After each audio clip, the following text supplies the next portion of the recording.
Il y a des nuits qui ne ressemblent à aucune autre.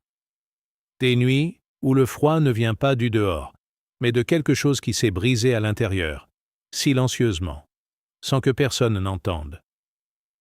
Cette nuit-là, je marchais dans les rues illuminées d'Annecy, avec une pile de kéchas dans les bras, la neige qui crissait sous mes semelles, et dans la poitrine quelque chose que je n'aurais pas su nommer si quelqu'un me l'avait demandé. Pas de la colère, pas vraiment de la tristesse non plus. Quelque chose de plus profond et de plus calme que les deux.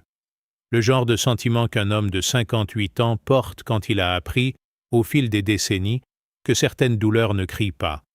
Elles s'installent, elles restent, et on apprend à vivre avec elles comme on vit avec une vieille blessure au genou, en réglant sa façon de marcher pour que personne ne remarque qu'on boite. Dans mes bras, il y avait des mois de travail, des centaines d'heures passées dans mon atelier, sous la lumière jaune de la lampe posée sur le bord de la table, les doigts tachés de colle et d'encre, les yeux qui forçaient sur de vieilles photographies que je restaurais une par une. Chaque boîte était enveloppée avec un papier que j'avais choisi personnellement. Chaque ruban avait été noué à la main. Chaque étiquette portait un prénom écrit de mon écriture, cette écriture que ma femme disait ressembler à celle d'un médecin, mais en plus lisible, ce qui n'était pas un très grand compliment, mais dont elle riait en le disant, et c'était suffisant. Je vais vous dire quelque chose. Le petit billet qui était arrivé dans l'enveloppe, quelques jours avant le 24 décembre, je l'avais lu debout dans le couloir de ma maison, encore en manteau, la neige qui fondait sur mes épaules. Apporte les cadeaux de tout le monde et pars avant le dîner. Personne ne veut de toi à table. Ces mots-là, écrits de la main de mon propre fils, mon Julien. Celui que j'avais tenu sur mes bras dans cette même ville, dont j'avais tenu la main devant la grille de l'école primaire, dont j'avais regardé le visage dormir pendant des années avec ce sentiment particulier qu'un père connaît et qu'on ne peut décrire à personne parce qu'il n'existe pas de mots à la hauteur. J'avais relu ces mots plusieurs fois. Puis, j'avais plié le billet, je l'avais glissé dans la poche intérieure de mon manteau, et j'étais allé dans l'atelier finir ce que j'avais commencé. Avant de continuer, je dois m'arrêter une seconde. Ce que je viens de vous dire, je ne l'avais jamais dit à voix haute à personne. Ces mots sur ce petit billet, je les ai portés seul pendant des semaines. Et vous êtes là ce soir, à écouter un homme de plus de 60 ans assis quelque part en Haute-Savoie vous raconter la chose la plus difficile qu'il ait jamais traversée. Ça me touche d'une façon que je ne saurais vraiment pas exprimer. Alors dites-moi d'où vous écoutez. Votre ville, votre région, votre pays? Laissez-le dans les commentaires. Et si c'est tard là où vous êtes, si c'est le genre de nuit où le sommeil ne vient pas et où on cherche une voix pour tenir compagnie au silence, je comprends ça parfaitement. Mettez un pouce bleu, si ce que je raconte vous touche quelque part. Abonnez-vous parce qu'il y a une nouvelle histoire ici chaque jour. Je reprends maintenant. Je m'appelle André Beaumont. J'ai 58 ans et depuis 32 ans, je suis encadreur artisanal à Annecy. Non pas relieur au sens industriel du terme, pas quelqu'un qui travaille dans une imprimerie avec des machines qui font tout à votre place. Relieur artisanal. Le genre d'homme qui choisit ses cuirs à la pièce, qui coude à la main les cahiers de lin sur des coussins de carton pressé, qui sait par le toucher distinguer un vélin d'un papier japonais, qui passe des heures à dorer les tranches avec une roue que son propre père lui a laissée. Un métier de patience, un métier de main, un métier qui demande d'aimer le temps long à une époque qui n'aime plus que le temps court. Ma femme s'appelait Hélène. Elle était professeure de musique au conservatoire municipal. Elle aimait les matins calmes, le café fort, la neige sur les toits d'Annecy vue de notre cuisine. Et elle aimait regarder travailler les gens qui font des choses de leurs mains. Elle disait toujours que la façon dont un homme tient ses outils dit tout ce qu'il y a à savoir sur lui. Je ne sais pas si c'est vrai pour tout le monde, mais pour moi, je veux croire qu'elle avait raison. Hélène est morte il y a 6 ans, un matin de février, sans signe avant-coureur, sans bruit, comme si elle avait décidé de partir discrètement pour ne pas déranger. Elle avait 55 ans. Elle était au piano quand le malaise est survenu. La voisine du dessous a entendu le dernier accord et puis le silence, et elle a su que quelque chose n'allait pas. C'est elle qui a appelé les secours. Je ne vais pas vous raconter les mois qui ont suivi parce que certaines choses ne s'expliquent pas. Certaines choses se traversent et ça s'arrête là. Ce que je peux vous dire, c'est qu'après Hélène, il n'y a plus eu grand-chose qui ressemblait à la vie telle que je la connaissais. Sauf le travail, sauf l'atelier, sauf le bruit du parquet sous mes pieds quand j'allais à la table de travail le matin, et l'odeur du cuir et de la colle et de l'encre de dorure qui me donnait l'impression que quelque chose au monde était encore à sa place. Et il y avait Noël. Noël était la seule date dans l'année où je croyais encore que la famille pouvait se retrouver autour de quelque chose qui comptait. Depuis la mort d'Hélène, c'était moi qui préparais les cadeaux pour tout le monde. Pas parce que j'espérais de la gratitude. Pas parce que j'avais besoin qu'on me remercie. Mais parce qu'Hélène m'avait appris que les cadeaux donnés avec soin sont une façon de dire ce qu'on n'arrive pas à dire autrement. Et depuis qu'elle n'était plus là pour dire ces choses, je portais ça à sa place. C'était ma façon de lui rester fidèle. Mon fils Julien a 32 ans. Il vit à Annecy aussi, de l'autre côté du lac, dans un quartier plus récent avec des immeubles bien chauffés et des balcons. Il travaille dans le secteur bancaire. Il est responsable d'une équipe de conseillers clients et il porte toujours des chemises bien repassées avec les manches retroussées quand il est à la maison. Il ressemble à sa mère par les yeux et à moi par la mâchoire, ce qui donne un résultat que je trouve beau, mais que je n'aurai évidemment pas l'objectivité de juger. Il s'est marié avec Claire il y a 7 ans. Claire est originaire de Lyon, elle est directrice marketing dans une entreprise de cosmétiques et elle a une façon de tenir les choses dans sa vie avec une précision que j'admire, même si elle m'a parfois intimidé. Julien et Claire n'ont pas d'enfants. Ce n'est pas mon histoire à raconter et je n'en parle pas. Ce que je peux dire, c'est que pendant les premières années de leur mariage, les Noëls se passaient bien. Pas parfaitement. Il y avait les tensions habituelles, les silences qui durent un peu trop longtemps, les opinions qui divergent sur des sujets qui ne méritent pas vraiment qu'on se fâche. Mais il y avait aussi la table et la dinde et les bûches qu'Hélène préparait et que j'ai essayé de reproduire avec des succès variables. Et il y avait la lumière des bougies qui fait que même les visages tendus finissent par sembler plus doux. Puis quelque chose a changé. Progressivement, entre la 3e et la 4e année après la mort d'Hélène. Je l'ai senti avant de l'identifier. Quelque chose dans la façon dont les invitations arrivaient plus tard que d'habitude. Quelque chose dans les coups de téléphone qui devenaient plus courts. Quelque chose dans le regard de Julien quand Claire disait quelque chose que je n'étais pas censé percevoir. Ce regard particulier qui signifiait accord tacite. Ce regard que les couples développent au fil des années et qu'on ne remarque que de l'extérieur. Je n'ai pas voulu le voir. C'est important que je vous le dise honnêtement. J'aurais pu le voir plus tôt si j'avais vraiment regardé. Mais il y a des choses qu'on préfère ne pas regarder en face parce que les regarder signifie qu'elles existent. Et tant qu'on ne les regarde pas, on peut encore croire qu'on a tort. L'atelier d'André Beaumont occupe le rez-de-chaussée d'une maison étroite dans une ruelle de la vieille ville d'Annecy. Les murs sont en pierre. Le parquet est en sapin vieux de 100 ans. Il y a une fenêtre sur la rue par laquelle entre, en fin d'après-midi, une lumière particulière qui frappe exactement le plan de travail central. Et j'ai passé 32 ans à attendre cette lumière comme on attend un ami fidèle. L'été, par cette même fenêtre, on entend les touristes qui passent sur le canal. L'hiver, on entend la neige étouffer la ville. 2 mois avant ce Noël-là, en octobre, j'avais commencé à travailler sur les cadeaux. Ce n'était pas la première fois que je préparais quelque chose de personnalisé pour la famille. Chaque année, depuis la mort d'Hélène, j'avais essayé de faire quelque chose de mes mains plutôt que d'acheter. Une boîte en cuir pour Julien, un cadre de papier marbré pour Claire.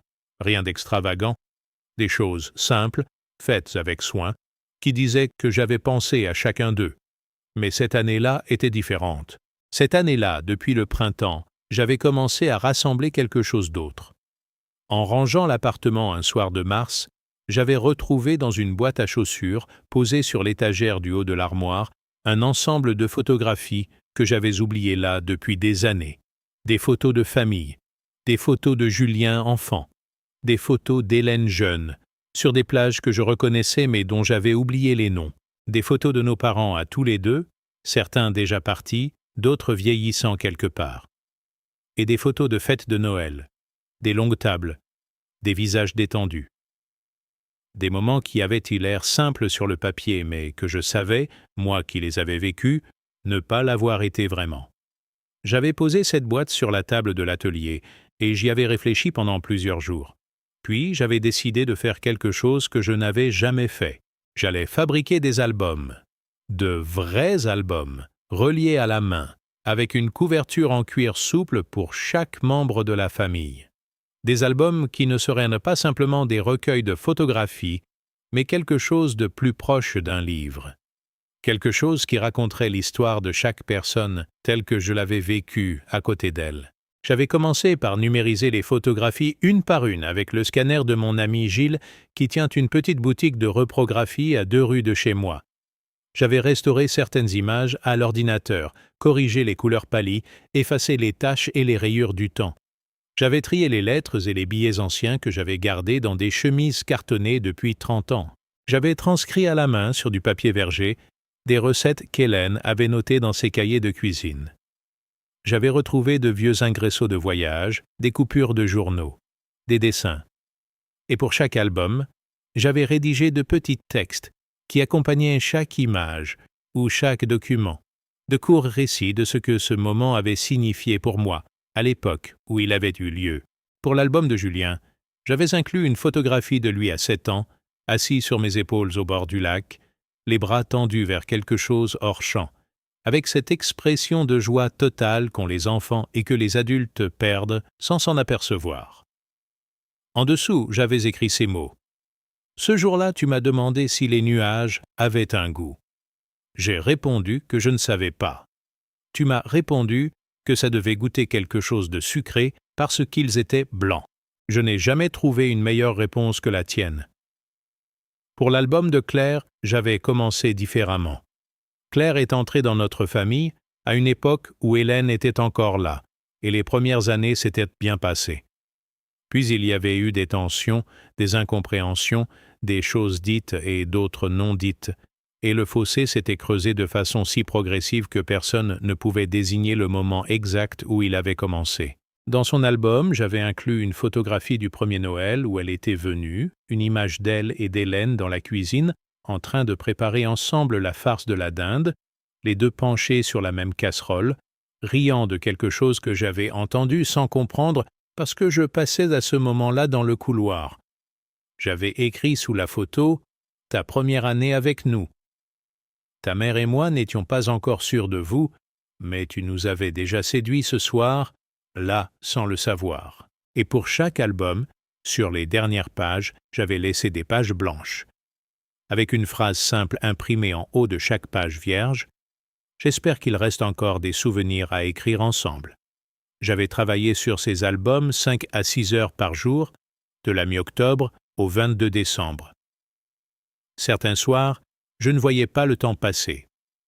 Certains soirs, je relevais la tête et la rue était silencieuse et noire et je n'avais pas mangé depuis le midi. Certains soirs, je tombais sur une photographie que je n'attendais pas et je devais m'arrêter parce que quelque chose remontait qui n'avait pas de nom et qui prenait de la place. Le 22 décembre, j'avais reçu le billet. Je l'avais lu debout dans le couloir. Je l'avais relu. Puis j'étais entré dans l'atelier et j'avais terminé le dernier album. J'avais aussi rédigé une seule lettre, longue, destinée à la famille entière, qui était glissée dans une enveloppe, scellée placée au fond de la plus grande des boîtes. Dans cette lettre, j'expliquais que ce serait probablement mon dernier Noël à essayer de maintenir des traditions qui n'avaient de sens que partagées avec respect. Je ne parlais pas d'héritage. Je ne faisais aucune menace. Je ne demandais pas de pitié. Je disais simplement que si ma présence représentait un poids, personne ne devait se sentir obligé de m'inviter à nouveau, parce que l'amour véritable ne doit jamais être exigé. Le soir du 24 décembre, j'ai enfilé mon manteau épais, celui en laine bouillie que j'avais acheté à un marché artisanal il y a plusieurs hivers. J'ai pris les boîtes dans mes bras, et je suis sorti dans la neige. Annecy, la nuit de Noël est une chose difficile à décrire à quelqu'un qui ne la connaît pas. La vieille ville est illuminée depuis le début du mois de décembre, avec des guirlandes tendues entre les façades médiévales au-dessus des canaux, et cette lumière dorée se reflète dans l'eau noire et fait penser à quelque chose d'ancien, à un temps où les fêtes avaient encore la lenteur qu'elles méritaient. Il y avait peu de monde dehors à cette heure-là, quelques retardataires qui rentraient chez eux avec des sacs, des couples emmitouflés qui marchaient près de l'eau.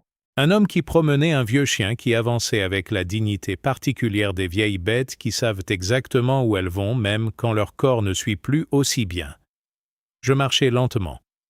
Pas parce que les boîtes étaient lourdes, même si elles l'étaient un peu, mais parce que je voulais que ce chemin dure, parce que j'avais compris quelque part pendant les 2 dernières semaines dans l'atelier que ce que je portais ce soir-là n'était pas simplement des cadeaux, c'était quelque chose de définitif. Le genre de geste qu'on ne répète pas 2 fois. La maison de Julien et Claire était à une 20aine de minutes à pied de chez moi. J'aurais pu prendre la voiture. J'ai préféré marcher. Il y avait dans cette décision quelque chose que je voulais m'accorder. La lenteur du trajet, le froid sur le visage, la neige sous les semelles, le bruit de la ville de Noël autour de moi, comme si marcher m'aidait à me préparer à ce qui allait suivre. À mi-chemin, je me suis arrêté sur le pont qui traverse le canal devant l'île. C'est un endroit que j'aimais depuis longtemps, depuis les premières années avec Hélène, quand on habitait encore dans un appartement plus petit et qu'on prenait l'habitude de passer par là le soir après le dîner. J'ai posé les boîtes sur le rebord du pont, je les ai tenues d'une main pour qu'elles ne basculent pas, et j'ai regardé l'eau un moment. Je pensais à Hélène. Je lui parlais parfois intérieurement, dans les moments où je ne savais pas quoi faire.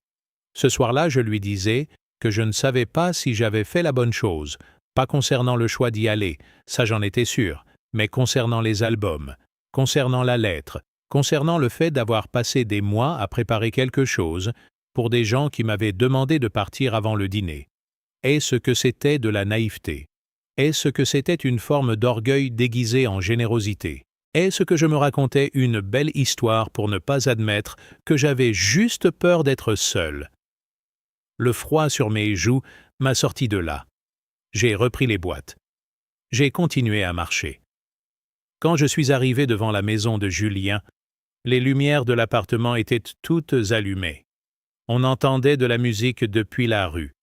Quelque chose de discret et de chaleureux. Une des playlists que Julien mettait les soirs où il recevait du monde. À travers la fenêtre du salon, j'apercevais des silhouettes, des gens debout avec des verres à la main, des éclats de voix qui se chevauchaient, comme c'est toujours le cas quand plusieurs personnes parlent en même temps, et que personne n'écoute vraiment, mais tout le monde se sent bien quand même. J'ai sonné. Julien a ouvert la porte. Il avait une chemise blanche et un pantalon sombre, et il tenait un verre dans la main gauche. Il m'a regardé, puis il a regardé les boîtes dans mes bras, et j'ai vu quelque chose traverser son visage très vite. Quelque chose, entre la surprise et autre chose que je n'aurais pas su nommer avec précision. « Bonsoir, papa », il a dit. « Bonsoir, Julien », j'ai répondu. J'ai souri. Un sourire sincère, pas forcé. C'est important que vous compreniez ça. Pas un sourire de façade, pas la grimace d'un homme qui se contrôle. Un sourire réel, parce que voir le visage de mon fils, même dans ce contexte, même avec le billet dans ma poche intérieure, me faisait encore quelque chose de vrai. Je suis entré. J'ai salué tout le monde. Il y avait Claire, élégante comme toujours, avec une robe en velours bordeaux et les cheveux remontés. Il y avait les parents de Claire, venus de Lyon comme chaque année. Il y avait une cousine de Julien du côté de sa mère, avec son compagnon. Il y avait un couple d'amis du travail de Claire dont je ne me rappelais plus les prénoms. J'ai donné un cadeau à chacun. J'ai dit le prénom de chaque personne en le tendant. J'ai souhaité un joyeux Noël sincère à chaque voix. Personne ne m'a proposé à boire. Personne ne m'a invité à m'asseoir. J'ai remis à Claire la plus grande des boîtes, celle qui contenait son album et la lettre commune au fond. Je lui ai dit que c'était pour tout le monde et qu'elle saurait quoi en faire. Elle a souri poliment et a posé la boîte près du sapin. Puis j'ai enfilé mon manteau dans le couloir. J'ai boutonné le premier bouton. Et avant que quiconque ait besoin de répéter ce qui était déjà écrit dans le billet, J'ai dit « Bonne soirée à tout le monde », j'ai ouvert la porte et je suis sorti. La porte s'est refermée derrière moi avec un bruit sourd. La neige avait repris. Des flocons fins et réguliers qui tombaient sans bruit sur les toits et les trottoirs et les capots de voitures garées. J'ai descendu les marches du perron et j'ai marché dans la rue.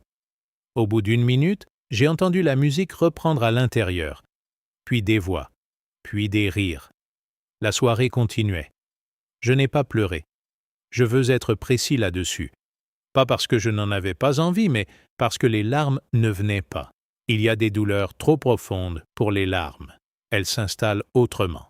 Elles deviennent quelque chose de lourd et de tranquille qui vous accompagne comme une ombre et qui ne fait pas de bruit. Ce que j'ai ressenti cette nuit-là, dans la neige, en m'éloignant de la maison de mon fils, c'était une tristesse particulière. Pas amère, pas rageuse, juste très vieille et très large. La tristesse d'un homme qui commence à comprendre que certains liens ne se réparent pas avec de la patience et de la bonne volonté, que certains fossés se creusant de façon trop progressive pour qu'on remarque l'instant exact où ils sont devenus infranchissables. Et en même temps, quelque chose d'autre. Quelque chose que je n'arrivais pas encore à identifier mais qui était là, discret comme une lumière sous une porte. La certitude que ce que j'avais laissé dans ces boîtes était vrai. La certitude qu'Hélène aurait compris pourquoi j'avais fait ça de cette façon. La certitude que les mois de travail dans l'atelier, les mains dans les vieilles photographies, et les vieux billets et les vieilles lettres avaient eu un sens qui ne dépendait pas de la façon dont les gens les recevraient. J'ai marché pendant 40 minutes pour rentrer chez moi. Par le même chemin, sur le même pont, devant les mêmes canaux et les mêmes guirlandes. À 00:15, je suis rentré dans ma maison, j'ai accroché mon manteau, j'ai allumé la lampe dans l'atelier et je me suis assis dans le vieux fauteuil en cuir bordeaux que j'avais près de la fenêtre. J'avais acheté ce fauteuil 20 ans plus tôt avec Hélène dans une brocante à Taloir. Il était usé et confortable comme seuls les vieux meubles savent l'être. J'ai posé les mains sur les accoudoirs. J'ai regardé l'atelier dans la lumière de la lampe, l'établi, les outils rangés, les pots de cuir roulés dans les tubes en carton, les bobines de fil de lin, la presse à relier, les flacons d'encre de dorure, tout à sa place, et j'ai attendu, sans savoir ce que j'attendais. À minuit, comme c'était la tradition dans la famille de Julien depuis qu'il était enfant, tout le monde ouvrait les cadeaux ensemble. Je ne le savais pas à ce moment précis, assis dans mon fauteuil à l'autre bout de la ville. Je ne pouvais pas le savoir.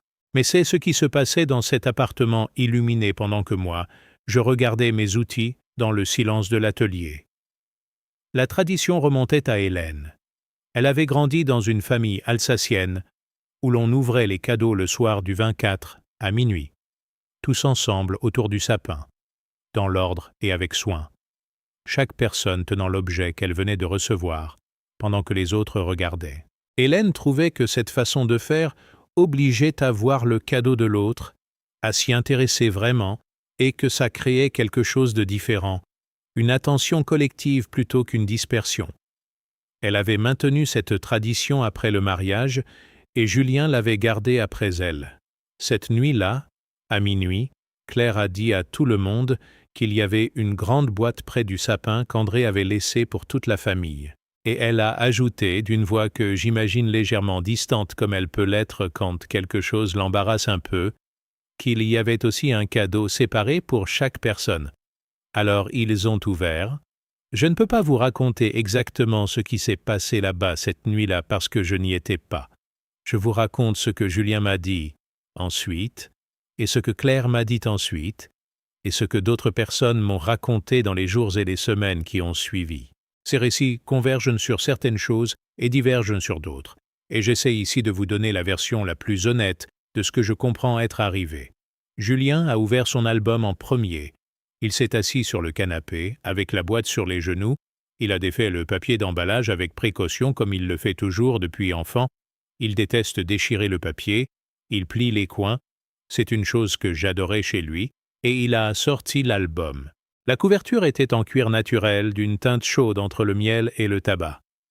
J'avais gravé son prénom sur la couverture avec un fer à dorer, en italique, dans une typographie que j'avais choisie parce qu'elle me rappelait une écriture de l'après-guerre que j'aimais. En dessous du prénom, j'avais écrit une courte phrase « Pour tout ce que nous avons vécu et pour tout ce qui reste à vivre ». Il a ouvert la première page.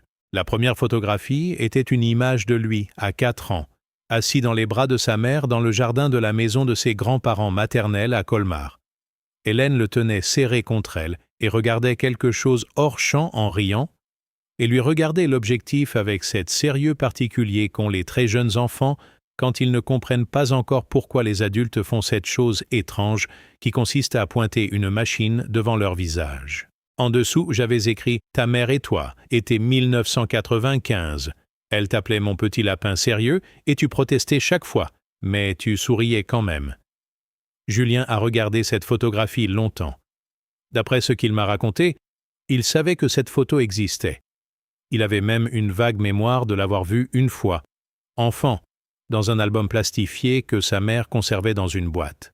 Mais il ne l'avait pas vue depuis des années, peut-être depuis avant la mort d'Hélène, peut-être avant même, et la voir ainsi restaurée, nette, les couleurs retrouvées, dans un album fabriqué à la main par son père, et accompagné de ces mots qui disaient quelque chose qu'il ne savait pas, que sa mère l'appelait « mon petit lapin sérieux », quelque chose a bougé en lui. Il a continué à tourner les pages. Il y avait sa naissance.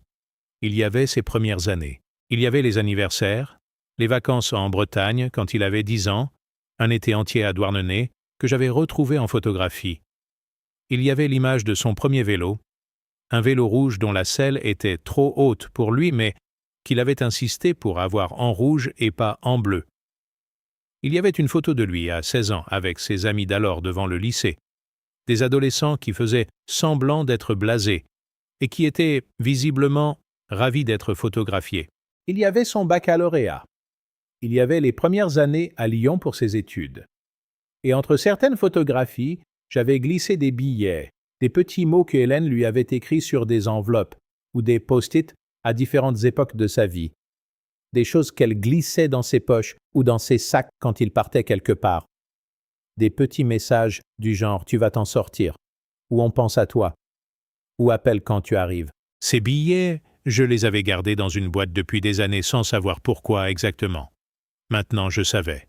À la page 37, Julien a trouvé quelque chose qu'il n'attendait pas. C'était une lettre écrite par Hélène, pas à lui, pas à moi, mais à personne de précis, une lettre de celle qu'on écrit parfois pour soi-même dans les moments difficiles. Je l'avais trouvée dans ses affaires, plusieurs mois après sa mort, dans un cahier glissé entre 2 livres de sa bibliothèque. Je l'avais lue une seule fois. Puis je l'avais gardée parce que je ne savais pas quoi en faire, et parce que la détruire me semblait impossible. Dans cette lettre, Hélène parlait de Julien. Elle écrivait qu'elle avait peur parfois que leur fils grandisse en pensant que la réussite professionnelle et la rigueur sont les choses les plus importantes. Elle écrivait qu'elle voulait qu'il sache, et qu'elle ne savait pas toujours comment le lui dire, que ce qu'elle aimait le plus en lui, ce n'était pas ses notes, ni sa carrière, mais la façon dont il riait vraiment quand quelque chose le surprenait agréablement, et la façon dont il tenait la porte pour les gens sans jamais y penser, et la façon dont il avait pleuré lors du mariage de son ami Sébastien sans essayer de le cacher. Elle écrivait « Je voudrais qu'il sache qu'on l'aime pour qui il est et pas pour ce qu'il fait. J'espère que son père le lui dit assez souvent. J'espère que moi, je le lui dis assez souvent. J'ai parfois l'impression qu'on ne le dit jamais assez. » Julien a lu cette lettre plusieurs fois. D'après ce qu'il m'a dit, il n'a pas réussi à continuer l'album tout de suite après. Il a dû s'arrêter. Il a posé l'album sur la table. Il a regardé ailleurs pendant un moment. Et personne n'a dit quoi que ce soit parce qu'il y avait quelque chose dans l'air de la pièce que tout le monde avait senti. Pendant ce temps, Claire avait ouvert son propre album. La couverture de l'album de Claire était en cuir bordeaux, presque exactement la même teinte que sa robe ce soir-là, coïncidence que j'avais évidemment ignorée puisque je ne savais pas ce qu'elle porterait. Le cuir bordeaux était ce qu'elle préférait dans les accessoires, je l'avais remarqué au fil des années. Son sac était toujours bordeaux ou cognac. Je m'en étais souvenu en choisissant. La première page de l'album de Claire ne commençait pas par une photographie d'elle. Elle commençait par une photographie de sa mère et de la mienne, ensemble, un soir de réveillon, dans notre cuisine à Annecy. C'était la 2e année après leur mariage. Hélène et la mère de Claire étaient debout côte à côte devant l'évier. Elles essuyaient des plats et elles riaient, toutes les deux de quelque chose, la bouche ouverte, les yeux plissés, le genre de rire vrai qu'on attrape au hasard avec un appareil photo et qu'on ne planifie jamais.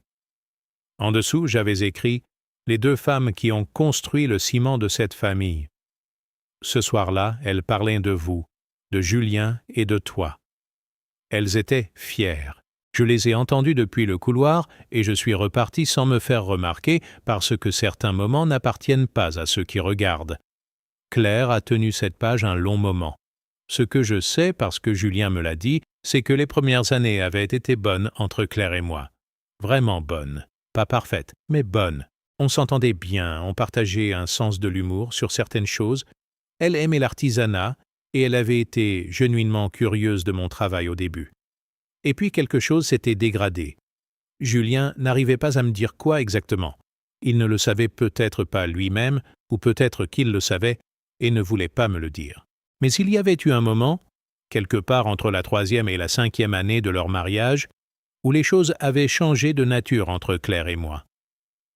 Des politesses plus froides, des conversations plus courtes, un espace qui se creusait doucement. Dans l'album, j'avais inclus les premières années, pas pour rappeler quelque chose de douloureux, mais parce que ces premières années avaient existé et qu'elles méritaient d'exister dans une mémoire commune. J'avais écrit sous plusieurs photos de petits textes qui ne demandaient rien et n'accusaient de rien, qui disaient simplement ce que j'avais vu, la façon dont elle organisait les repas avec une précision que j'admirais, la façon dont elle s'occupait de Julien quand il était fatigué et stressé et ne le disait pas, la façon dont elle avait, la première année, appelé ma femme Hélène, alors que d'autres belles filles auraient peut-être attendu d'être invitées à le faire. Et à la page 22, j'avais écrit quelque chose de plus direct. J'avais écrit « Je ne sais pas exactement quand, ni comment, les choses ont changé entre nous. Je sais seulement que les changements ne partaient pas de mépris de ma part. Je t'ai toujours vu. Pas toujours su te le dire, mais toujours vu. » Julien m'a dit que Claire avait lu cette phrase plusieurs fois, puis qu'elle avait reposé l'album et qu'elle avait regardé par la fenêtre pendant un moment sans rien dire. Les parents de Claire avaient ouvert leur propre boîte. Eux aussi avaient trouvé des albums, plus courts, mais construits avec le même soin. Pour le père de Claire, j'avais inclus des images et des notes sur les moments où nous nous étions croisés au fil des années, les repas de famille, les conversations sur le jardinage qui était sa passion, une photographie de lui et de Julien en train de jouer aux boules lors d'un été dans le Luberon il y a plusieurs années. Pour la mère de Claire, la même chose, des moments récoltés au fil du temps, petits et vrais. Et dans la grande boîte, sous l'album de Julien et l'album de Claire et les boîtes des autres, dans une enveloppe Kraft scellée avec un morceau de ruban brun, il y avait la lettre. Claire l'avait trouvée. Elle l'avait ouverte. Elle l'avait lue à voix haute. Je vais vous lire ce que j'avais écrit dans cette lettre, parce que vous êtes là, avec moi ce soir, et parce que certaines choses méritent d'être dites à voix haute même tard, même longtemps après. J'avais écrit « Je vous écris depuis mon atelier, à 2 jours de Noël, avec les mains qui sentent encore le cuir et la colle. Je vous écris parce que j'ai passé presque une année à préparer ces albums et que pendant tout ce temps, j'ai pensé à ce que je voulais vous dire. Et je n'ai pas trouvé de meilleure façon que de l'écrire, plutôt que de le prononcer, parce que les mots prononcés me manquent souvent au moment où ils comptent le plus. J'avais écrit « J'ai commis des erreurs au fil des années, des erreurs de silence, surtout, des moments où j'aurais dû dire quelque chose, et où je ne l'ai pas dit parce que j'avais peur de mal le dire ou parce que l'orgueil prenait trop de place. J'ai souvent cru qu'il suffisait d'être là et de faire les choses avec soin pour que les gens comprennent ce qu'on essaie de dire. J'ai appris à mes dépens que ça ne suffit pas. J'avais écrit « Ce sera probablement mon dernier Noël » où j'essaie de maintenir des traditions qui n'ont de sens que si elles sont partagées avec un minimum de respect. Non pas parce que je suis en colère, je ne le suis pas vraiment, ou peut-être un peu, mais pas de la colère qui mérite de dicter mes décisions. Mais parce que j'ai compris que la meilleure chose que je puisse faire pour vous, pour chacun d'entre vous, c'est de ne pas vous mettre dans la position inconfortable de devoir gérer ma présence comme un problème à résoudre. Si ma présence représente un poids, il n'y a aucune obligation de m'inviter. L'amour véritable ne s'exige pas, et j'avais terminé ainsi. Mais, avant de me retirer de cette façon, je voulais vous laisser ce que j'avais préparé. Pas pour vous culpabiliser, pas pour vous convaincre de quoi que ce soit, juste pour vous dire que j'ai regardé chacun d'entre vous attentivement pendant toutes ces années, que j'ai vu des choses que vous n'imaginiez peut-être pas que je voyais, et que si ces albums servent à quelque chose, j'espère que c'est simplement ça, vous montrer que vous avez été vu. Claire a fini de lire la lettre. Il y a eu un silence. D'après Julien, ce silence a duré assez longtemps pour qu'on entende de nouveau la musique qu'on avait presque oubliée. Puis quelqu'un a dit quelque chose à voix basse, et personne ne lui a répondu. Et Julien a regardé l'album sur ses genoux. Il a tourné encore quelques pages, et il est arrivé sur une des pages blanches du fond, avec la phrase imprimée en haut « J'espère qu'il reste encore des souvenirs à écrire ensemble ». Et sous cette phrase, il y avait un stylo. J'avais glissé un stylo dans chaque album, entre les dernières pages. Un stylo simple, en bois, tourné à la main par un ami de l'atelier qui travaillait le bois depuis l'enfance et à qui j'avais demandé de m'en faire un par album. Je vais faire une pause ici parce que je veux savoir si vous êtes encore là avec moi. D'où regardez-vous ce soir? Votre ville, votre région, votre pays? Laissez-le dans les commentaires. Je les lis vraiment chacun d'entre eux. Et si vous connaissez quelqu'un qui a traversé quelque chose de semblable, une famille qui s'est éloignée, un lien qui s'est effiloché sans qu'on sache vraiment quand ça a commencé, partagez peut-être cette histoire avec lui. Parfois, ce dont quelqu'un a le plus besoin, c'est d'entendre que d'autres ont trouvé un chemin de l'autre côté. Laissez un like si cette histoire compte pour vous ce soir. Abonnez-vous si vous ne l'avez pas encore fait. Il y a une nouvelle histoire ici chaque jour. Maintenant, laissez-moi vous raconter ce qui s'est passé ensuite, parce que c'est là que tout a vraiment commencé à changer. Dans mon fauteuil de l'atelier, il était presque 1h du matin quand j'ai entendu les cloches de la cathédrale Saint-Pierre sonner l'heure. Je m'étais un peu assoupi, la tête penchée en avant. Comme ça arrive parfois quand on s'assoit dans un fauteuil chaud, après une longue marche dans le froid. Les cloches m'ont réveillé et j'ai regardé autour de moi. L'atelier, la lampe allumée, le silence. J'ai pensé à Hélène, je lui disais intérieurement que c'était fait, que j'avais porté les caisses jusqu'au bout, que j'avais souri à tout le monde avec sincérité, que j'étais parti sans faire d'histoire, que tout ce que j'avais préparé pendant des mois était maintenant dans leurs mains et qu'il n'y avait plus rien que je puisse faire d'autre que laisser les choses être ce qu'elles seraient.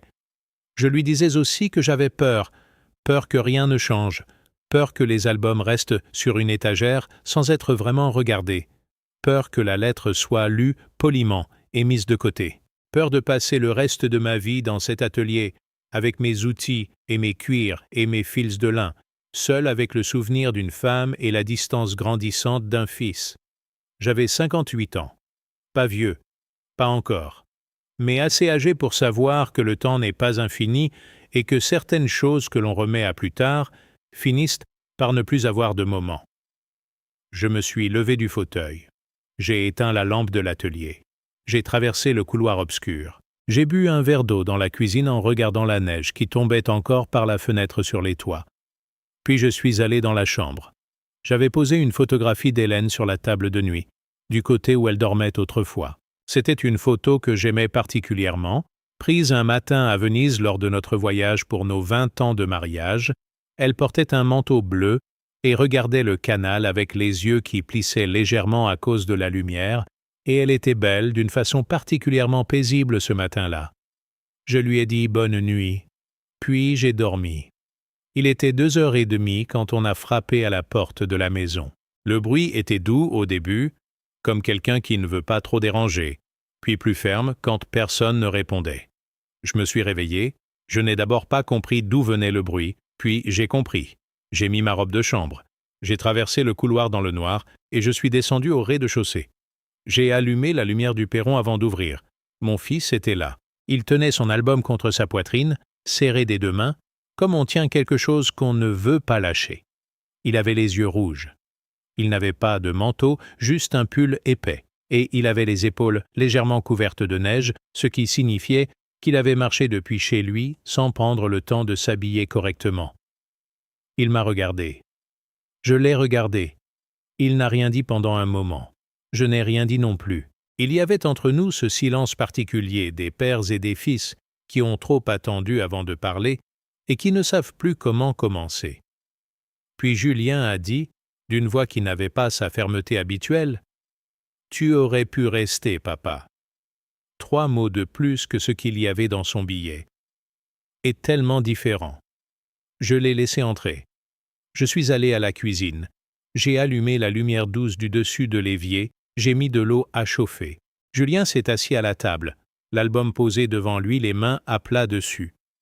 Je lui ai préparé un café, pas parce qu'il en avait besoin à cette heure, mais parce que préparer quelque chose pour quelqu'un est la façon dont un homme de ma génération dit « Je suis content que tu sois là ». On a parlé jusqu'à l'aube. Je ne vais pas vous raconter tout ce qu'on s'est dit cette nuit-là parce que certaines choses n'appartiennent qu'aux 2 personnes qui les ont dites et qui les ont entendues. Mais je vais vous dire l'essentiel. Julien m'a dit qu'il n'avait pas été celui qui avait écrit le billet seul. Il m'a dit que c'était une décision commune, prise après une longue discussion, et qu'il y avait des pressions dans certaines directions depuis un moment, des malaises qui n'avaient jamais été vraiment exprimés à voix haute, mais qui s'étaient accumulés. Il m'a dit qu'il regrettait. Pas de façon générale et commode, mais de façon précise. Il m'a dit des choses de spécifiques qu'il regrettait. Des moments où il n'avait pas pris ma défense quand il aurait dû. Des moments où il avait laissé passer des choses qui méritaient d'être dites. Des moments où il avait choisi la tranquillité plutôt que la vérité, et où il savait que ce n'était pas bien, mais qu'il l'avait fait quand même. Je l'ai écouté. Je lui ai dit que j'entendais tout ça. Je lui ai dit aussi des choses que je n'avais pas dites depuis longtemps, des choses sur la façon dont j'avais géré certains moments après la mort d'Hélène, sur le silence que j'avais installé parfois sans le vouloir, sur la difficulté particulière de vieillir en continuant à croire qu'on est encore utile aux gens qu'on aime, quand les gens qu'on aime sont devenus des adultes qui ont leur propre vie et leur propre certitude. Il m'a demandé si j'allais vraiment ne plus venir à Noël. Je lui ai dit que ce que j'avais écrit dans la lettre était sincère, que je ne viendrais pas si ma présence était un poids, mais que si un jour il voulait que je sois là, vraiment là, à table avec les autres, alors je serais là. Il a regardé son café, il a regardé l'album, puis il m'a regardé. Il m'a dit « Je veux que tu sois là. Claire aussi le voudra. Laisse-moi lui parler. » J'ai hoché la tête. Pas avec emphase. Avec la retenue particulière d'un homme qui a appris que les mots prometteurs dits à 2 heures du matin dans une cuisine ont besoin du jour pour se confirmer. Avant qu'il reparte, alors que la lumière commençait à changer derrière la fenêtre, ce bleu particulier qui précède l'aube dans les villes enneigées, Julien m'a demandé où j'avais trouvé la lettre de maman. Je lui ai dit dans un cahier entre 2 livres. Il a demandé si j'en avais d'autres. J'ai dit que j'en avais quelques-unes, oui. Il a dit « Un jour, peut-être tu pourrais me les montrer. » J'ai dit « Quand tu veux. » Il est reparti dans la neige de l'aube avec son album sous le bras. Je l'ai regardé descendre la rue depuis le seuil.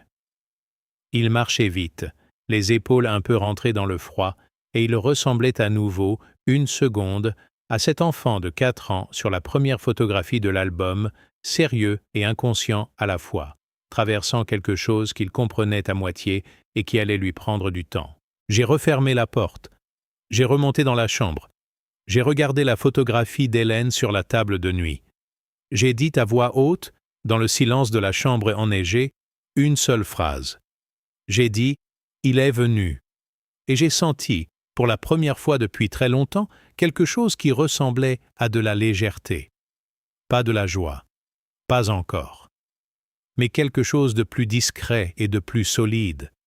Quelque chose qui ressemble à ce qu'on ressent quand on a tenu une promesse difficile.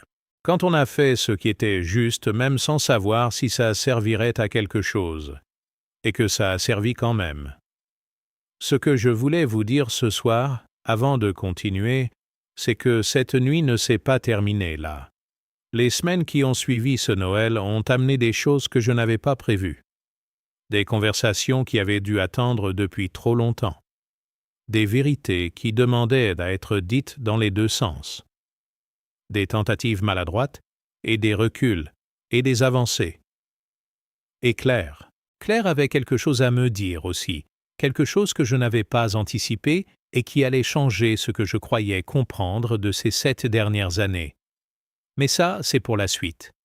Je vais vous demander quelque chose avant de continuer. Si vous êtes resté avec moi jusqu'ici, jusqu'à cette heure de l'aube fictive dans ma cuisine d'Annecy, je veux que vous sachiez que ça compte. Dites-moi d'où vous regardez.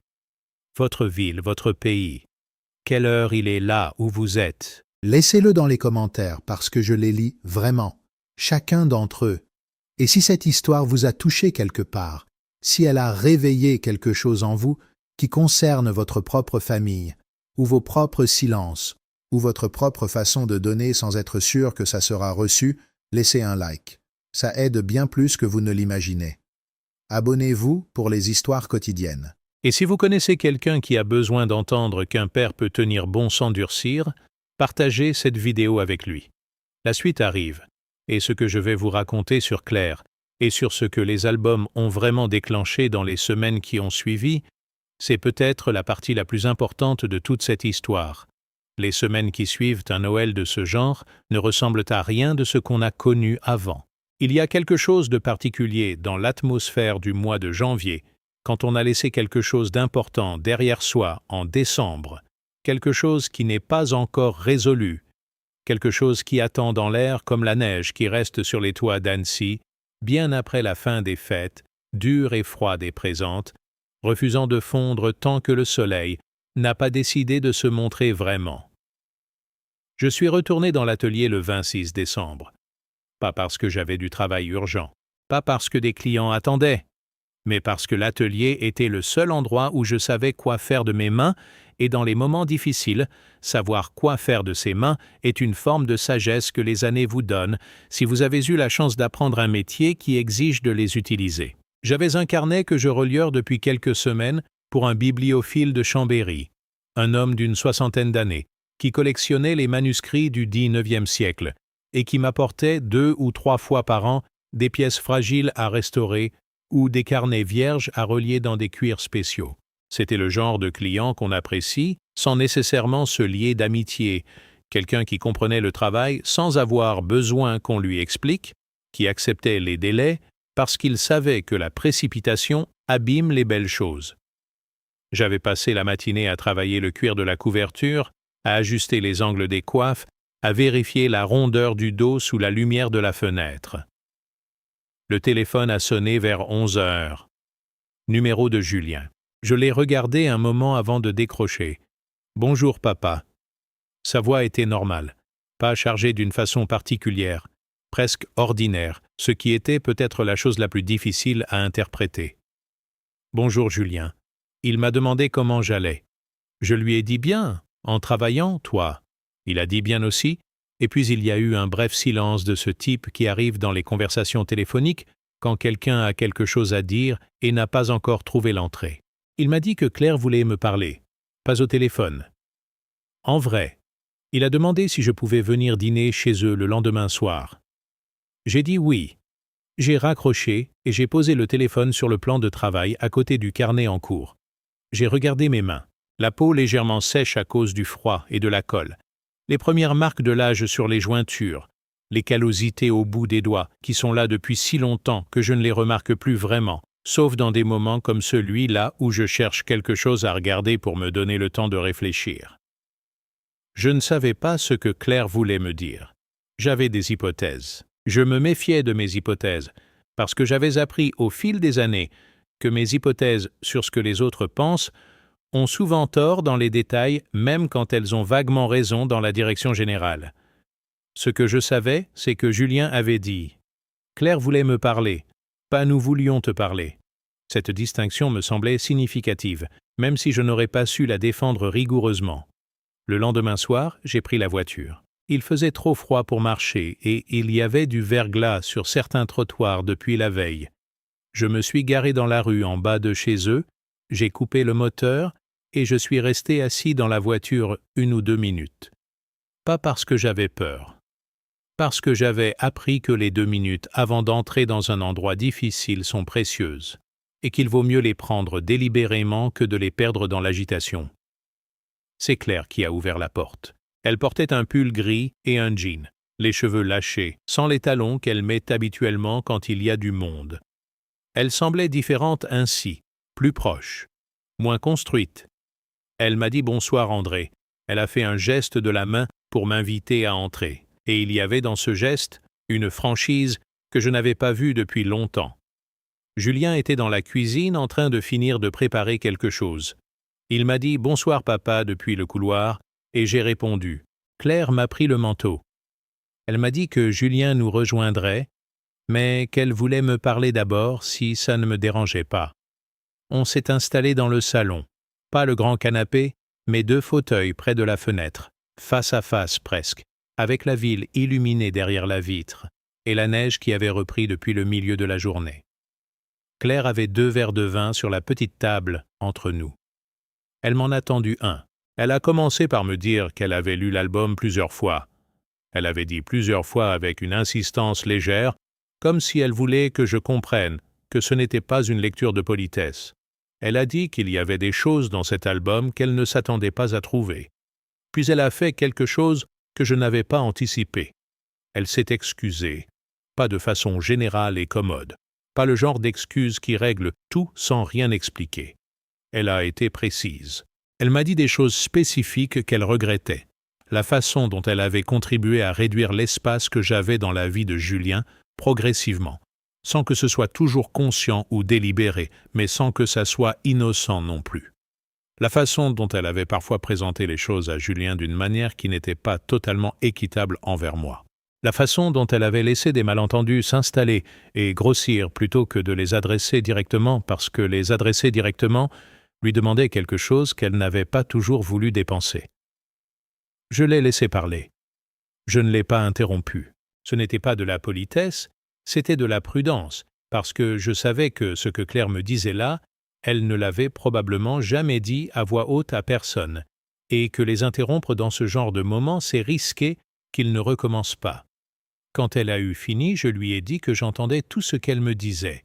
Je lui ai dit aussi que je n'étais pas innocent, que j'avais commis des erreurs de ma propre façon, que mon silence avait parfois dit des choses que je n'avais pas voulu dire, ou que mon silence avait laissé des espaces que d'autres avaient remplis avec des hypothèses que j'aurais pu corriger si j'avais été moins réticent à parler. Elle m'a regardé avec une expression que je n'arrivais pas tout à fait à identifier. Puis, elle m'a demandé quelque chose d'inattendu. Elle m'a demandé si j'avais d'autres photos d'elle et d'Hélène ensemble. J'ai réfléchi. J'ai dit que j'en avais probablement quelques-unes dans des boîtes que je n'avais pas toutes regardées. Elle a dit « Si tu en trouves, j'aimerais les voir ». Elle a dit ça simplement, sans dramatiser, comme une personne qui demande quelque chose qu'elle a envie depuis longtemps, sans avoir trouvé comment le demander. Et c'est à ce moment-là que j'ai compris quelque chose que je n'avais pas compris avant. Claire avait perdu sa belle-mère. Hélène était morte 6 ans plus tôt, et Claire avait perdu quelqu'un qui avait commencé à compter pour elle. Et ce deuil-là ne ressemblait pas au mien, n'avait pas la même forme, mais il existait. Et dans le fossé qui s'était creusé entre elle et moi dans les années après la mort d'Hélène, il y avait peut-être aussi ça. La perte commune d'une femme qui avait été entre nous un point de contact, et la difficulté de trouver un autre point de contact une fois qu'elle n'était plus là. Julien est arrivé du couloir avec une casserole et 3 assiettes, et il nous a regardés tous les deux avec une expression prudente de quelqu'un qui essaie d'évaluer l'atmosphère de la pièce avant d'y entrer. J'ai levé mon verre dans sa direction. Il a souri. On a dîné. Je veux faire une pause ici parce que ce que je viens de vous raconter est la partie de cette histoire que j'ai le plus hésité à dire. Non pas parce qu'elle est douloureuse, mais parce qu'elle implique des choses vraies sur des personnes réelles et que la vérité sur les personnes réelles est toujours plus complexe qu'elle ne paraît dans une histoire racontée. Claire n'est pas une méchante de cette histoire. Julien non plus. Moi non plus. Ce sont des gens qui ont fait des erreurs dans des circonstances difficiles et qui ont trouvé, une nuit de décembre sous la neige d'Annecy, un chemin vers quelque chose de plus honnête. D'où vous regardez ce soir? Votre ville, votre région, votre pays. Laissez-le dans les commentaires, parce que je les lis vraiment. Et si vous connaissez des familles dans lesquelles des silences se sont installés si longtemps que les gens ont oublié ce qu'il y avait avant, partagez cette histoire. Parfois, ce dont on a besoin, c'est juste d'entendre que le chemin existe même quand on ne le voit plus. Laissez un like si vous êtes encore là avec moi. Abonnez-vous pour les histoires quotidiennes. Et restez parce que ce que je vais vous raconter ensuite sur les semaines qui ont suivi ce dîner, c'est là que les choses ont pris une dimension que je n'avais vraiment pas anticipée. Dans les jours qui ont suivi ce dîner, quelque chose a commencé à se déplacer dans la famille de façon discrète mais réelle. La mère de Claire, qui s'appelle Geneviève et qui vit à Lyon dans un appartement du 6e arrondissement rempli de plantes et de livres de jardinage, m'a appelé le 29 décembre. Je ne lui avais pas parlé directement depuis plus d'1 an. Elle m'a dit qu'elle avait regardé l'album que j'avais préparé pour elle et son mari, et qu'elle avait été très touchée. Sa voix portait quelque chose de particulier, cette qualité propre aux femmes de sa génération qui ont appris à ne pas montrer leurs émotions directement, mais qui la laissent quand même passer dans les inflexions de leurs phrases. Elle m'a dit « Vous n'aviez pas à faire ça pour nous, André, vous n'y étiez pas obligé. » Je lui ai dit que j'avais voulu le faire. Elle a dit « C'est justement ça. » On a parlé un moment de choses ordinaires, de comment les fêtes s'étaient passées pour elle à Lyon, de son jardin qu'elle continuait à entretenir malgré l'hiver et malgré les 74 ans qu'elle avait. Elle m'a dit que la photographie que j'avais incluse dans son album, celle où elle et son mari étaient attablés lors d'un repas de famille 3 ans auparavant, une image que j'avais prise de façon un peu dérobée avec mon téléphone parce que le moment me semblait beau et que je ne voulais pas les déranger, cette photographie, elle allait la faire agrandir et encadrer parce qu'elle trouvait qu'on voyait quelque chose dans leur visage qu'on ne voit pas souvent dans les photos posées. Le naturel, elle a dit. On voit le naturel. Avant de raccrocher, elle m'a dit une chose qui est restée avec moi. Elle a dit « Vous ressemblez à votre femme, André. Pas physiquement, mais dans la façon de faire les choses. Je ne vous l'avais jamais dit, mais je le pense depuis le début. » J'ai dit « Merci. » Je n'ai pas trouvé autre chose à dire, et je crois que c'était suffisant. Pendant tout le mois de janvier, les choses ont continué à se déplacer. Julien m'appelait plus régulièrement, pas toujours pour une raison précise, parfois juste pour dire qu'il avait pensé à quelque chose. Une fois, il m'a appelé pour me demander le nom de la plage en Bretagne, où on avait passé l'été quand il avait 10 ans. Je lui ai dit Douarnenez.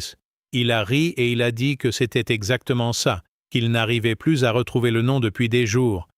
On a parlé de cet été-là pendant 20 minutes, des choses que je pensais avoir oubliées et qui étaient encore là, précises et vivantes, comme certains souvenirs qui dorment jusqu'à ce qu'on les appelle. Claire a commencé à faire quelque chose qui ne ressemblait pas à la Claire que je connaissais, ou plutôt qui ressemblait à une Claire que j'avais connue au début et que j'avais cru perdue. Elle m'envoyait de temps en temps un message court, pas toujours pour une raison précise. Une fois, une photo qu'elle avait prise depuis la fenêtre de leur bureau, la neige sur les toits d'Annecy avec la lumière basse du matin de janvier, avec juste ces mots en dessous. Ça m'a fait penser à ce que vous racontez dans l'album sur les matins à Annecy.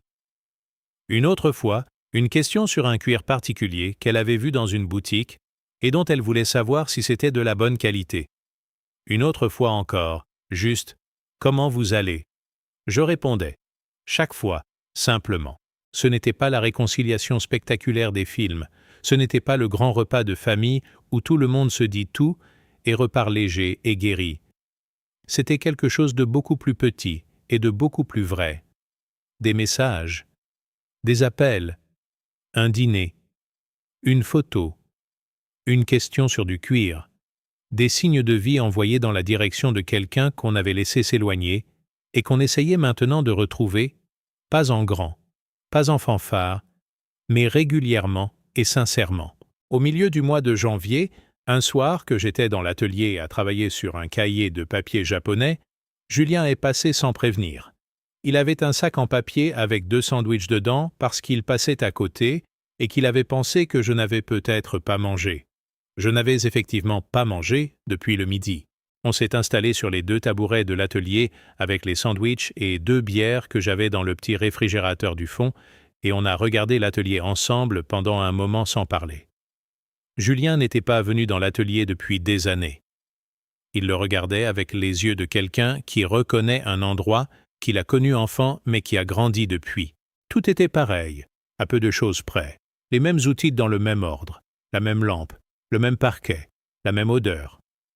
Mais lui avait changé, et donc l'endroit semblait différent, vu depuis ses yeux d'adulte. Il m'a dit que grand-père lui avait appris à planer une planche en bois quand il avait 13 ans, et que c'était la seule chose de ses mains dont il était vraiment fier, parce que tout le reste qu'il faisait c'était à l'ordinateur ou en réunion, et que ce n'était pas pareil. Je lui ai dit que je comprenais parfaitement. Il a regardé mes outils rangés sur le râtelier au-dessus de l'établi, les fers à dorer, les roues, les gouges, les truelles, et il a demandé si un jour je pourrais lui montrer comment fonctionne la dorure. J'ai dit que bien sûr. C'est quelque chose que je veux vous dire maintenant. À vous qui écoutez, parfois ce dont une relation a besoin, ce n'est pas d'une grande conversation. Ce n'est pas d'une confrontation ou d'un règlement de compte ou d'un pardon officiel. Parfois ce dont elle a besoin, c'est d'un sandwich partagé sur 2 tabourets dans un atelier qui sent le cuir, et le soir. Ces moments-là ne se planifient pas. Ils arrivent parce que quelqu'un a décidé de passer même sans raison précise, et que l'autre était là. Vers la fin du mois de janvier, quelque chose que j'avais semé sans m'en apercevoir a commencé à pousser d'une façon inattendue. Gilles, mon ami du magasin de reprographie, m'a dit un matin en passant devant sa boutique que Claire était venue lui demander des informations sur la numérisation de photographies anciennes. Il avait l'air amusé et légèrement perplexe parce que Claire n'avait aucun lien apparent avec la reprographie et qu'elle n'était jamais venue le voir avant.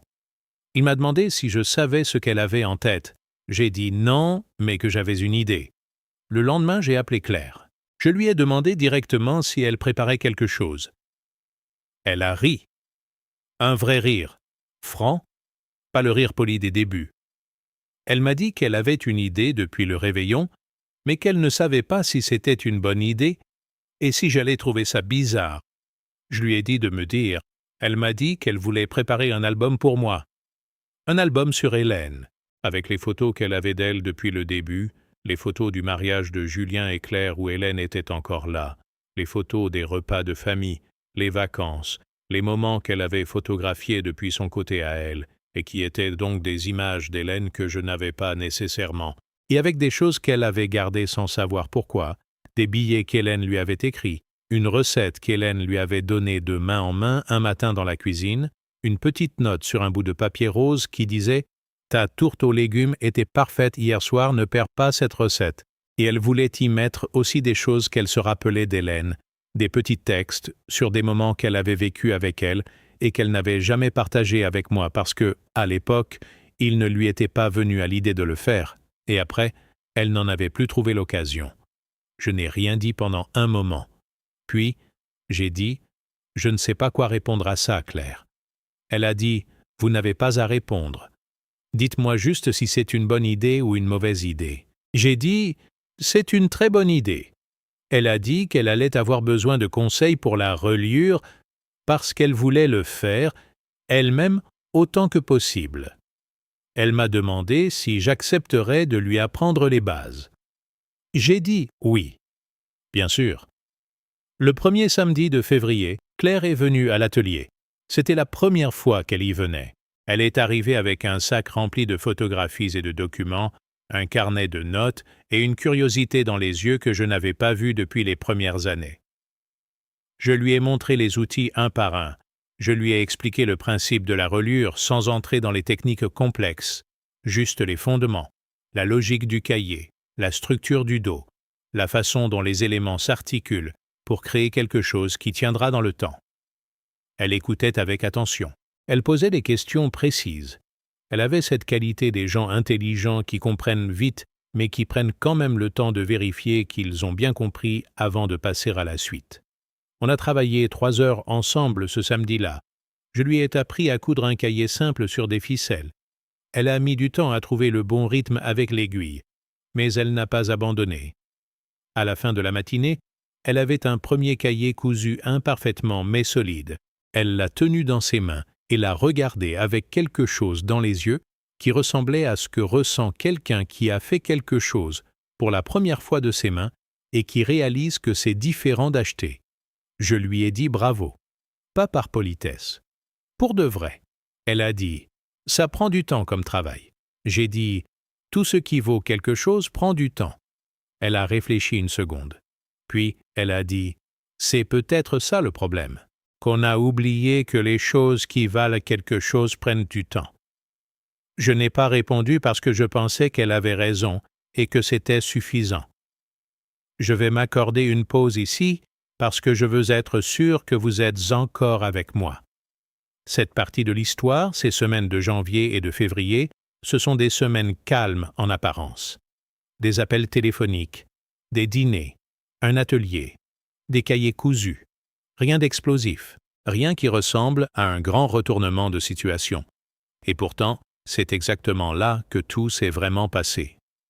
Dans la lenteur de ces semaines, dans ces petits gestes répétés, dans cette patience particulière qu'ont les choses quand on décide de les laisser prendre le temps qu'elles méritent. Dites-moi d'où vous regardez. Votre ville, votre région, votre pays. Quelle heure il est là où vous êtes? Je vous lis dans les commentaires. Laissez un like si cette histoire parle à quelque chose en vous. Abonnez-vous parce qu'il y a une nouvelle histoire ici chaque jour. Et si quelqu'un autour de vous porte le poids d'une relation familiale qui s'est abîmée, partagez ça avec lui. Restez avec moi parce que la suite de cette histoire va dans une direction que je n'avais pas prévue et qui concerne quelque chose que j'ai découvert dans l'atelier à la mi-février, quelque chose qui a tout changé dans ma compréhension de ce que ces albums avaient déclenché. À la mi-février, Claire est revenue à l'atelier pour une deuxième séance de travail sur son album. Elle avait avancé entre les deux séances, elle avait scanné les photographies chez Gilles, elle avait commencé à les trier, elle avait rédigé quelques textes qu'elle m'a montrés avec une hésitation particulière, la hésitation de quelqu'un qui a écrit des choses vraies et qui ne sait pas encore si elles sont assez bien ou trop personnelles, ou si on va les trouver excessives. Je les ai lus, j'ai pris le temps de les lire vraiment, pas en diagonale, avec la même attention que j'aurais accordée à un texte d'importance. C'était bien. Vraiment bien. Claire avait une façon d'écrire qui était directe et précise, et qui disait les choses sans en faire trop. Dans un de ses textes, elle décrivait un après-midi de novembre, 3 semaines avant la mort d'Hélène, où elles avaient bu du thé ensemble dans notre cuisine pendant que Julien était au travail et que j'étais à l'atelier. Elle décrivait la lumière de cet après-midi, les tasses, le bruit de la bouilloire. Elle décrivait Hélène qui lui avait parlé de moi, qui lui avait dit des choses sur moi que Hélène ne m'avait pas dites, directement, ou pas de cette façon, ou pas à ce moment-là. Dans le texte de Claire, elle rapportait qu'Hélène lui avait dit qu'elle avait parfois l'impression que les hommes comme André sont des gens qui aiment intensément, et qui savent le montrer autrement qu'avec des mots, et que la difficulté c'est d'apprendre à lire ce qu'ils montrent, et de ne pas attendre les mots qu'ils ne prononceront, peut-être jamais directement, mais qu'on trouve partout ailleurs si on regarde. Hélène avait dit ça à Claire. 3 semaines avant de mourir. Et Claire l'avait gardé avec elle pendant 6 ans. J'ai posé les feuilles. J'ai regardé par la fenêtre un moment. La rue était froide et grise avec quelques passants emmitouflés et une camionnette de livraison garée en double fil. Des choses absolument ordinaires. Je les ai regardées comme si elles étaient extraordinaires. Puis j'ai dit à Claire que c'était beau ce qu'elle avait écrit, que ce texte-là en particulier méritait d'être dans l'album, qu'il méritait d'y être à une page importante, pas caché dans le milieu, pas noyé dans d'autres choses. Claire a dit « Vous saviez qu'elle vous voyait comme ça ?» J'ai dit « Je le savais dans un sens, pas dans ces mots-là. » Elle a dit « C'est bizarre comme les gens qu'on aime nous voient souvent mieux qu'on ne se voit soi-même et qu'on ne le sait pas vraiment, avant qu'il soit trop tard. » J'ai dit « Oui, c'est très bizarre. » Julien a souri d'une façon que je ne lui voyais pas souvent. On a passé 2 jours avec Tante Guette. Isabelle était là aussi, avec son appareil photo numérique et un ordinateur portable. On a ouvert les boîtes l'une après l'autre. Il y avait des photographies qui remontaient aux années 30. Des portraits formels en studio. Des hommes en costume avec des regards qui ne savaient pas encore tout à fait quoi faire devant un appareil. Des femmes avec des coiffures d'une autre époque. Des images de fermes et de marchés et de rues que Tante Guette reconnaissait et nommait une par une, avec une précision remarquable. Des lettres en écriture gothique que personne dans la pièce ne savait lire couramment, mais qu'Isabelle photographierait pour les faire transcrire plus tard. Des faire-part de naissance, de mariage, de décès, des coupures de journaux, des documents officiels. Et au fond d'une des boîtes, enveloppée dans du papier de soie que quelqu'un avait changé régulièrement parce qu'il n'était pas jauni, une photographie d'une femme debout dans un jardin, jeune, avec une robe claire et des fleurs dans les mains, qui regardait l'objectif avec un sourire tellement direct et tellement vivant qu'on avait envie de répondre à ce sourire, malgré les 80 ans qui séparaient ce moment d'une autre. Tante Guette a regardé cette photographie et elle a dit « C'est ma mère ». Elle a dit ça simplement, doucement, avec cette façon particulière qu'ont les gens très âgés de tenir les souvenirs les plus précieux sans les dramatiser. J'ai regardé cette photographie un long moment. Cette femme que je n'avais jamais connue, la mère de la tante d'Hélène, donc quelqu'un de suffisamment éloigné dans l'arbre généalogique pour que je n'aie aucune relation directe avec elle, et pourtant quelque chose dans son regard me semblait familier. Peut-être parce que ce regard direct et sans détour, je le reconnaissais dans les yeux d'Hélène. Peut-être parce que certaines choses traversent les générations dans les traits et les regards et les façons d'être au monde. On a passé les 2 journées à écouter Tante Guette raconter. Elle ne se fatiguait pas de parler quand quelqu'un écoutait vraiment. Elle avait des histoires pour chaque visage, dans chaque photographie, des histoires courtes et précises, qui donnaient aux gens leur vie en quelques phrases. Lui, c'était le fils du forgeron. Il est mort en 1944. Elle, c'était la meilleure amie de ma sœur. Elles se sont perdues de vue après la guerre, et on n'a plus jamais su ce qu'elle était devenue. Ces deux-là, ils s'aimaient depuis l'enfance. Tout le monde le savait, sauf leurs parents. Ils ont fini par se marier à plus de 40 ans, quand leurs parents n'étaient plus là pour s'y opposer. Julien écoutait avec une attention que je ne lui avais pas souvent vue dans ce genre de contexte. Il prenait des notes dans son carnet. Il posait des questions. Il demandait des détails sur des choses que Tante Guette mentionnait en passant. Il avait sorti son téléphone pour photographier certaines photographies et certains documents, et je voyais quelqu'un qui construisait quelque chose intérieurement, une image, une compréhension, une connexion à quelque chose de plus grand que lui-même. Le deuxième soir, Tante Guette nous a préparé un dîner alsacien dans la cuisine, avec du bake-off qu'elle avait mis à cuire depuis le matin et un Riesling qu'elle avait dans sa cave depuis plusieurs années. On était 4 autour de la table, Isabelle, Julien, Tante Guette et moi. Et on a mangé lentement dans la chaleur de la cuisine, avec le feu qui commençait à baisser et la nuit d'octobre derrière les fenêtres. À un moment, Tante Guette a dit à Julien « Ta grand-mère aurait été fière de toi, tu sais. La mère d'Hélène. Elle t'a connu bébé, mais pas plus que ça. Elle est partie trop tôt. Mais elle aurait été fière. » Julien a dit « Vous me l'avez dit une fois déjà, quand j'étais adolescent. Je m'en souviens. » Tante Guette a dit « Vraiment. Je ne me rappelle plus. » Il a dit « À un Noël à Strasbourg. J'avais peut-être 15 ans. Vous avez dit exactement ça. Ta grand-mère aurait été fière. Elle l'a regardé. Puis elle a dit « Alors j'avais raison déjà à l'époque. » Ce fut un de ces moments simples et lents qui arrivent parfois autour d'une table quand tout le monde est bien et que rien de particulier ne se passe, mais que l'air semble contenir quelque chose de plus que d'habitude. En rentrant à Annecy le lendemain, j'ai conduit la première partie du trajet pendant que Julien dormait un peu, la tête posée contre la fenêtre comme il le faisait enfant dans les longs trajets en voiture. Je l'ai regardé une seconde à un feu rouge.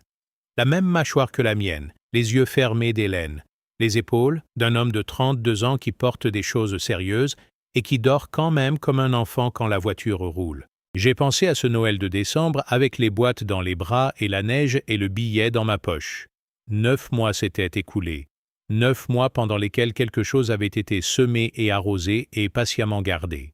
Et maintenant, il y avait un voyage en Alsace avec mon fils endormi contre la fenêtre, une grossesse annoncée par emoji de soleil, une belle fille qui apprenait à coudre les cahiers dans mon atelier, une vieille femme de 82 ans qui se souvenait de chaque visage, de chaque photographie depuis les années 30, et quelque chose d'indéfini mais de réel qui ressemblait à de la continuité.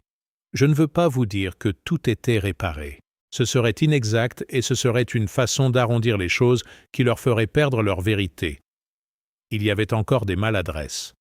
Il y avait encore des moments où je ne savais pas comment me situer dans la vie de mon fils et de ma belle-fille. Il y avait encore des silences qui duraient parfois un peu plus qu'il ne fallait.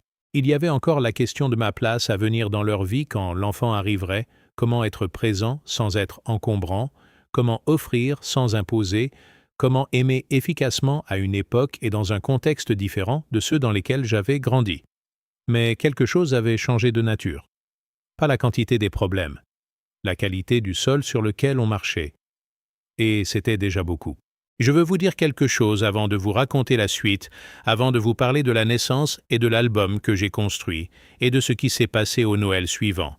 Je veux vous dire que si vous portez quelque chose de difficile en ce moment, une relation abîmée, un silence trop long, une distance qui vous semble infranchissable, la chose la plus importante que j'ai apprise dans tout ce que j'ai vécu, c'est celle-ci. On ne répare pas les choses en une seule conversation ou un seul geste.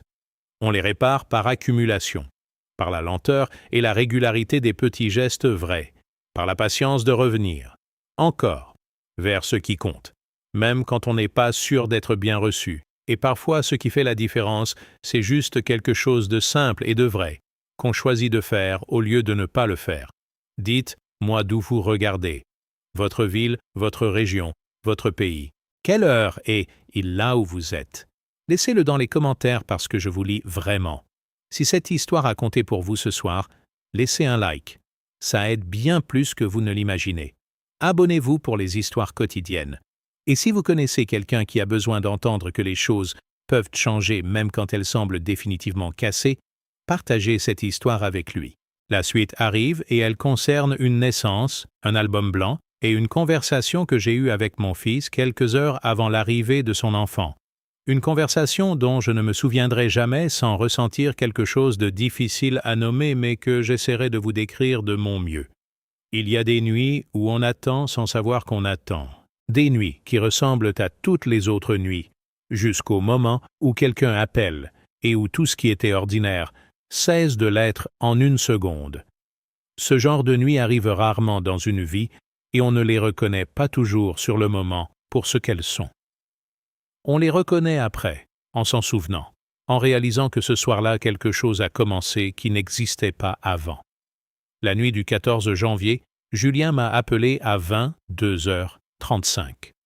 J'étais dans l'atelier, pas en train de travailler vraiment, plutôt assis dans le fauteuil avec un livre que je n'avais pas réussi à lire depuis plusieurs jours, les mots glissant sous mes yeux sans entrer, l'esprit ailleurs comme il l'avait souvent été depuis le mois de décembre, depuis que la date prévue approchait et que j'avais commencé à sentir quelque chose d'indéfini s'installer dans la poitrine, quelque chose entre l'anticipation et une forme de nervosité que je n'aurais pas su nommer correctement.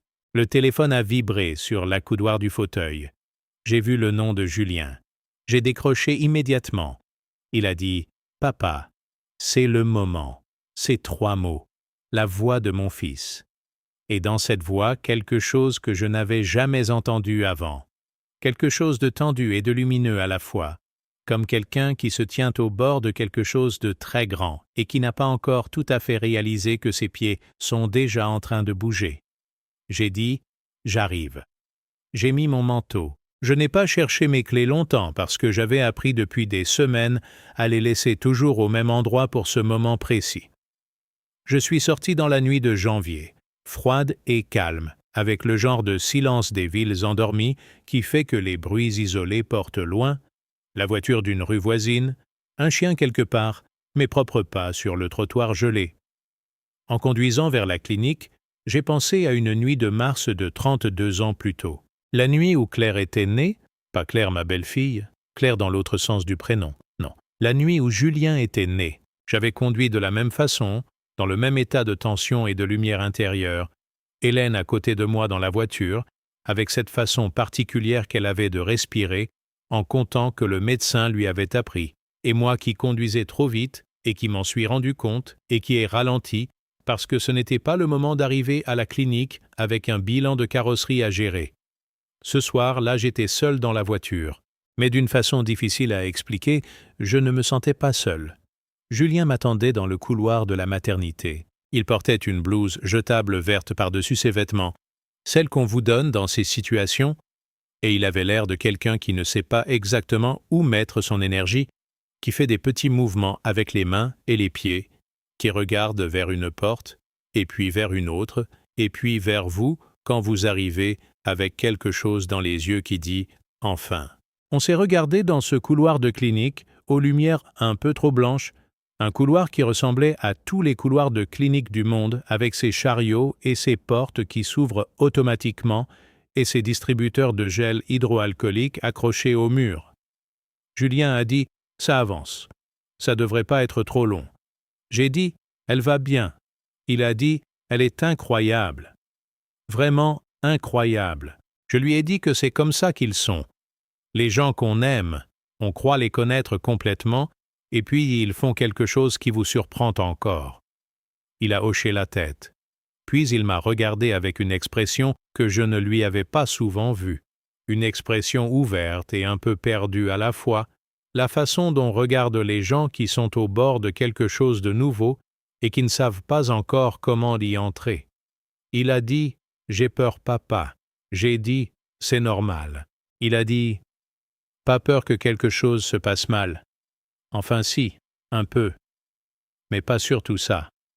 J'ai peur de pas savoir comment faire, d'être pas suffisant, d'être le genre de père qui passe à côté de ce qui compte. Je l'ai regardé un moment, puis j'ai dit « tu n'as aucune idée de comment faire. Personne n'a aucune idée de comment faire. Et c'est précisément pour ça que tu vas apprendre en faisant et que tu vas te tromper sur certaines choses et bien faire sur d'autres, et que c'est comme ça que ça marche pour tout le monde sans exception depuis le début de l'humanité. » Il a dit « vous n'avez pas eu peur, vous ». J'ai dit « j'ai eu peur à ne plus dormir pendant 3 semaines avant ta naissance. Ta mère se réveillait la nuit et me trouvait assis dans la cuisine à boire du café à 3 heures du matin parce que mon cerveau ne voulait pas s'arrêter. Elle me disait « André dors ». Je disais « oui, oui, je vais dormir ». Et puis je restais encore 1 heure dans la cuisine. Il a souri. Un sourire qui détendait quelque chose dans son visage. J'ai dit « le premier matin où tu as ouvert les yeux et où tu as regardé dans ma direction, pas encore vraiment moi, les yeux des nouveaux-nés voient pas bien d'abord tu sais, mais quand même dans ma direction, la peur s'est déplacée. Elle est toujours là. La peur, elle ne disparaît jamais complètement, mais elle change de forme. Elle devient quelque chose de moins paralysant et de plus actif. Elle devient la force qui vous fait vous lever la nuit pour vérifier que vous entendez toujours respirer, qui vous fait faire des choses que vous n'auriez jamais cru possibles avant. C'est une bonne peur, celle-là. Garde-la. Julien a regardé la porte au fond du couloir, puis il m'a regardé à nouveau. Il a dit « j'aurais aimé que maman soit là ». J'ai dit « moi aussi ». On s'est tu. Pas un silence inconfortable. Le silence de 2 personnes qui portent que la même absence et qui savent qu'il n'y a rien à dire qui la rende moins présente, mais que la partager rend les choses différentes quand même. Puis Julien a dit quelque chose que je n'attendais pas. Il a dit « vous savez ce que j'ai écrit dans le carnet la semaine dernière ?» J'ai dit que non, que son carnet était à lui. Il a dit « j'ai écrit que j'espérais être la moitié de l'homme que vous êtes ». J'ai mis du temps avant de répondre, parce que ces mots-là ont besoin d'un peu de temps avant qu'on sache quoi en faire. Puis j'ai dit que c'était une chose très généreuse à écrire, mais que je n'étais pas sûr de mériter complètement. Il a dit « vous méritez ». Pas parce que vous avez toujours tout bien fait, mais parce que vous n'avez jamais arrêté d'essayer, même quand c'était pas simple, et parce que vous avez appris à dire certaines choses autrement quand les mots manquaient, avec les mains, avec les livres, avec les albums. Je veux apprendre à faire ça aussi. Je l'ai regardé dans ce couloir de clinique avec ses lumières trop blanches et sa blouse verte jetable et ses mains qui ne savaient même pas tout à fait quoi faire d'elles-mêmes. Et je l'ai vu complètement. Pas seulement mon fils, un homme de 32 ans à la veille de devenir père, qui portait 32 ans de moments partagés et de moments ratés et de distance et de retrouvailles, qui était là debout dans ce couloir, et qui avait dit « J'espère être la moitié de l'homme que vous êtes », et qui ne savait pas que c'était déjà bien plus que la moitié, simplement parce qu'il était là. J'ai posé ma main sur son épaule une seconde, juste une seconde. Puis je l'ai retirée parce que c'était suffisant. On a attendu ensemble dans ce couloir encore 1 heure et quelques minutes. On a parlé de petites choses, du prénom qu'ils avaient choisi et qu'ils n'avaient dit à personne encore, d'une chose drôle qui s'était passée au travail de Julien la semaine précédente, du fait qu'il faudrait penser à préparer la voiture avec le siège bébé avant la sortie de la clinique parce que Julien avait oublié de le faire et que ça commençait à l'angoisser légèrement. De choses ordinaires et banales et précieuses exactement parce qu'elles étaient ordinaires et banales et qu'elles continuaient à exister même dans les moments extraordinaires. À 23h52, une infirmière a ouvert la porte du fond du couloir et a dit le prénom de Julien avec un sourire. « Je vais faire une pause ici parce que certaines choses ne m'appartiennent pas entièrement. Ce qui s'est passé dans cette salle de naissance appartient à Julien et à Claire et à l'enfant qui arrivait. Ce que je peux vous dire, c'est que Julien est revenu dans le couloir 40 minutes plus tard, la blouse verte défaite, les yeux rouges et brillants à la fois, et qu'il m'a dit un prénom. Lucie. Il a dit, elle s'appelle Lucie Papa. Elle est là. Lucie. Du latin lux, la lumière. Hélène avait aimé ce prénom. Elle l'avait dit une fois, il y a longtemps, en passant devant un présentoir de livres où il y avait quelque chose avec ce prénom sur la couverture. Elle avait dit que c'était un beau prénom parce qu'il portait quelque chose d'optimiste sans être naïf. Je ne leur avais jamais dit ça. Je ne savais pas s'ils le savaient. Ce n'était peut-être pas pour ça qu'ils l'avaient choisi. Mais c'est ce que j'ai pensé en entendant ce prénom dans le couloir, avec Julien les yeux rouges devant moi. J'ai pensé, Hélène aurait aimé ça. Dites-moi d'où vous regardez ce soir. Votre ville, votre région, votre pays. Quelle heure est-il là où vous êtes? Laissez-le dans les commentaires, parce que je vous lis tous. Et si vous êtes encore là avec moi, si vous avez suivi cette histoire du début à cette nuit de janvier dans ce couloir de clinique, je veux que vous sachiez que ça compte pour moi d'une façon que je ne suis pas capable de quantifier. Laissez un like si cette histoire a mérité votre temps. Abonnez-vous parce qu'il y a une nouvelle histoire ici chaque jour. Et si vous connaissez quelqu'un qui a besoin d'entendre que les lumières peuvent se rallumer même dans les maisons les plus silencieuses, partagez cette histoire avec lui. La suite arrive, et c'est la partie qui concerne l'album que j'avais promis à Claire et ce que Lucie a trouvé dedans le jour de ses premiers mois, et ce que ça m'a appris sur la façon dont l'amour voyage à travers le temps. L'album pour Lucie, j'avais commencé à le préparer en novembre, avant même la naissance, parce que Claire m'avait demandé de commencer dès le début, et parce que j'avais compris que commencer dès le début, c'était précisément la bonne façon de faire.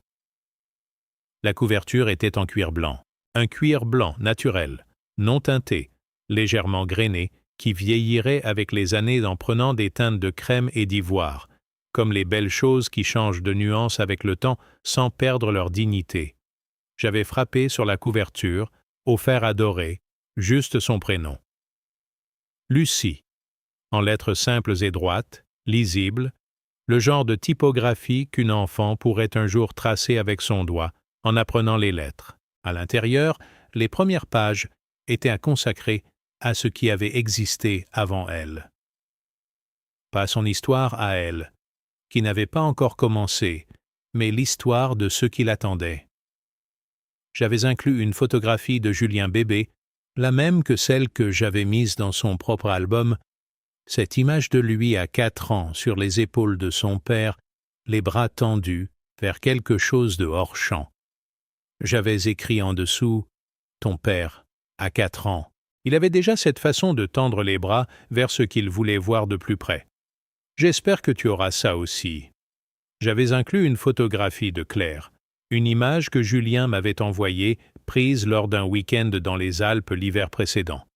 Claire était debout devant un panorama de montagnes enneigées, elle regardait loin devant, les joues rouges du froid, les cheveux dans le vent. Elle rayonnait d'une façon que la photo capturait bien. J'avais écrit en dessous « Ta mère, un hiver avant toi ». Elle regardait déjà dans la direction de quelque chose qu'elle ne voyait pas encore, mais qu'elle savait qui serait beau. Et j'avais inclus une photographie d'Hélène. La photographie de Venise, le manteau bleu, les yeux plissés sur le canal, le sourire qui n'essayait pas d'être parfait. J'avais écrit en dessous « Ta grand-mère Hélène ».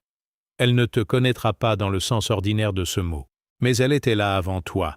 Elle a aimé les gens qui t'ont faite, et quelque chose d'elle voyage jusqu'à toi par des chemins que les livres n'expliquent pas tous. Son prénom signifie « lumière » en grec. Le tien vient du même endroit. Ce n'est pas un hasard. Ou peut-être que si. Dans les deux cas, c'est beau. J'avais laissé des pages pour les premières semaines. Des pages vierges avec juste des petites inscriptions en haut, premier mois, deuxième mois, troisième mois, et les stylos en bois dans les premières pages pour que Julien et Claire écrivent eux-mêmes. Je leur rendais la même chose qu'ils m'avaient rendu sans le savoir, des pages blanches qui attendaient d'être remplies. À la fin de l'album, j'avais écrit une lettre à Lucie. Pas une longue lettre, une lettre courte, parce que les choses importantes n'ont pas besoin de beaucoup de mots pour exister. J'avais écrit « Ma petite Lucie, tu liras ça un jour quand tu seras assez grande pour tenir un livre et comprendre les mots qu'il contient.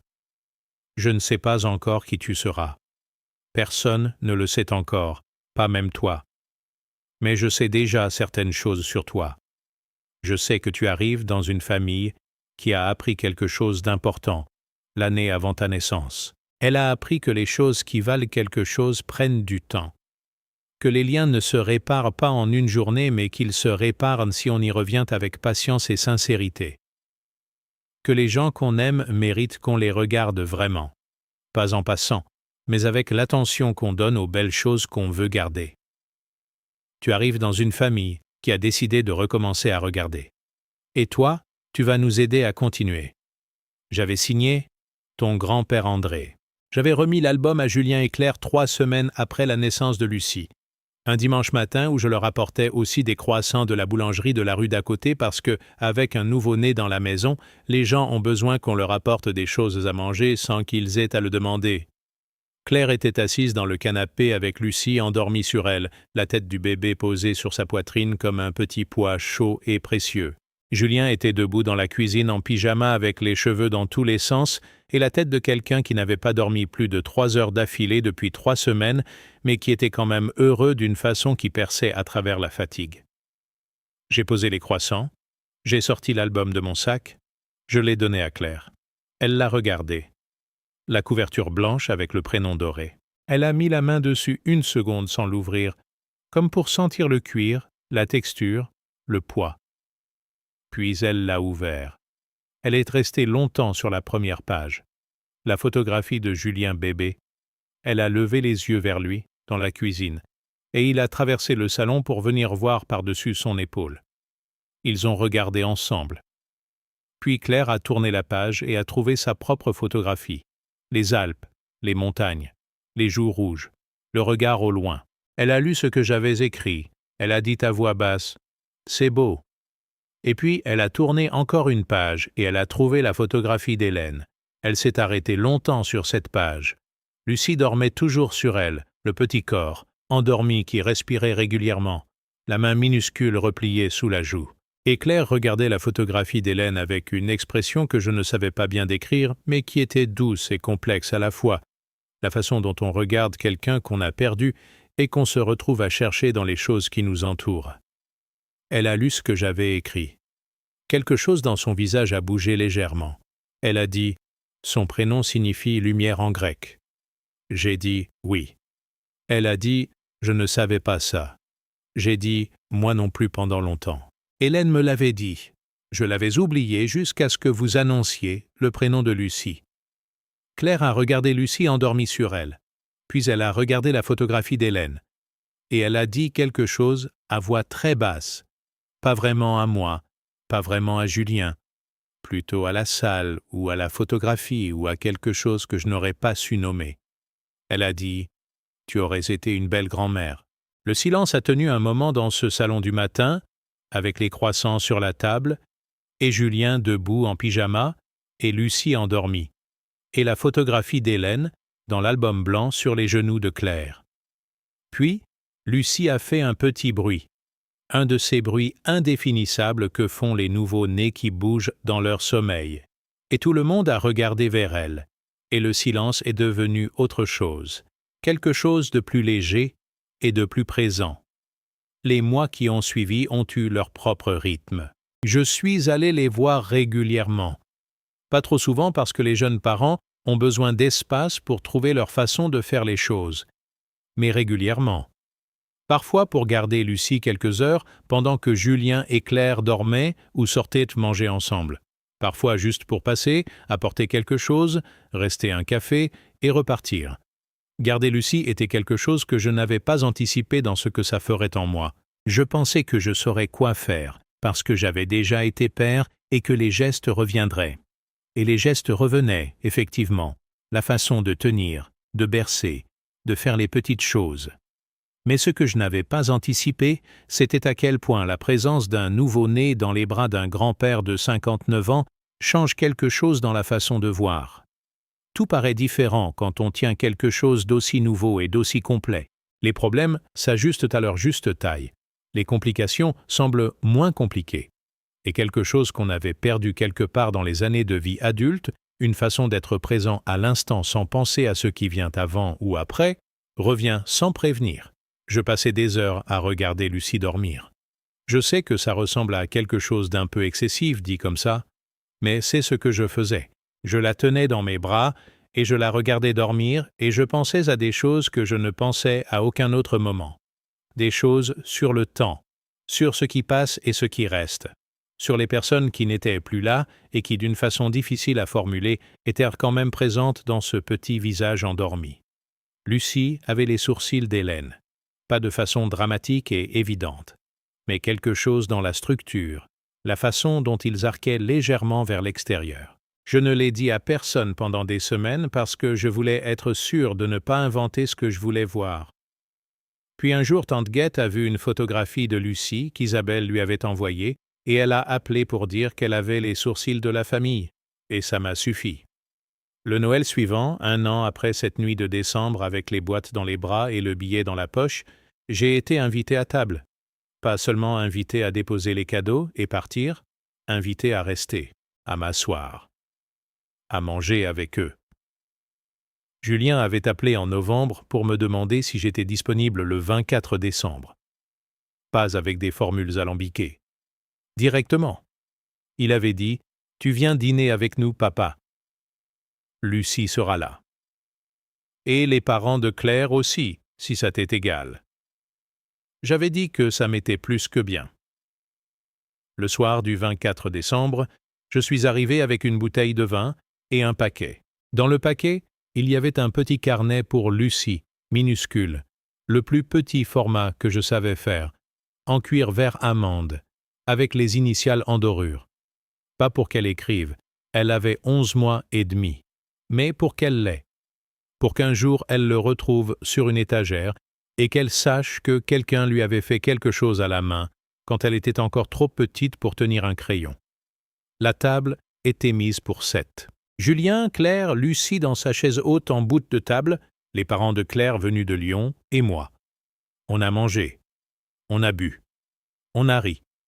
Lucie a renversé de la purée sur la nappe blanche et personne n'a fait semblant que ça n'était pas arrivé, et tout le monde a trouvé ça amusant à des degrés différents.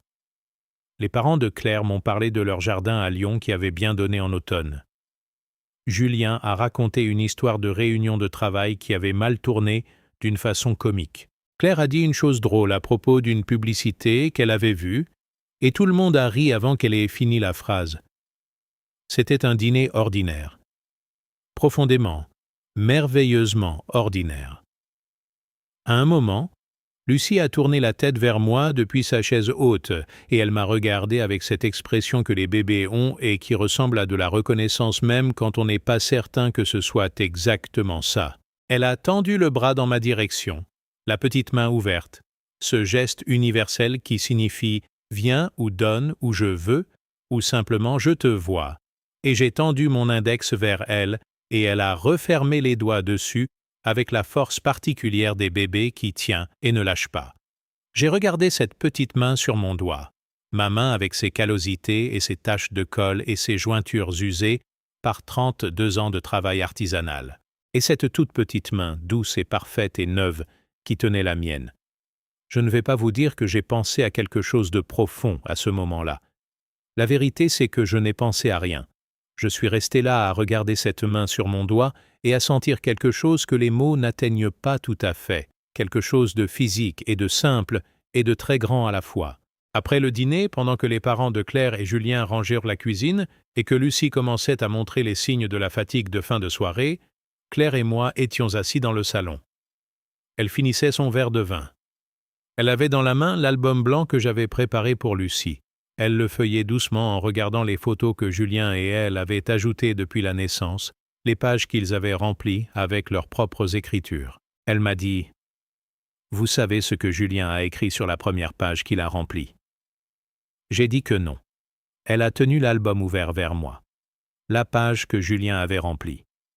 Je reconnaissais son écriture, précise, et légèrement penchée, l'écriture de quelqu'un qui a appris à écrire à une époque où on l'apprenait encore vraiment.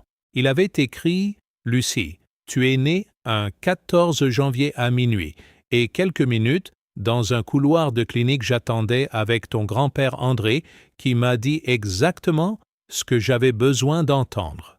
Je ne sais pas encore comment être père. Je ne sais pas si je serai à la hauteur. Mais j'ai un exemple en face de moi qui me montre que ce qui compte, c'est de revenir, encore et encore, avec les mains ouvertes, et quelque chose de vrai à donner. C'est ce que j'essaierai de faire pour toi. J'ai relu cette page une fois, puis j'ai posé l'album sur la table. Claire m'a regardé. Elle a dit « Vous voyez, vous avez fait ça aussi. » J'ai dit « Il a fait ça lui-même. » Elle a dit « Vous lui avez montré que c'était possible. » Je ne vais pas débattre de qui a fait quoi. Ce n'est pas ce qui compte. Ce qui compte, c'est que quelqu'un a écrit ces mots dans cet album et que Lucie les lira un jour et qu'elle saura quelque chose sur les gens qui l'ont aimée avant même qu'elle soit grande. C'est suffisant. C'est même beaucoup. Si vous êtes resté avec moi jusqu'ici, du début de cette histoire jusqu'à ce dîner de Noël avec Lucie dans sa chaise haute, je veux vous dire merci du fond du cœur.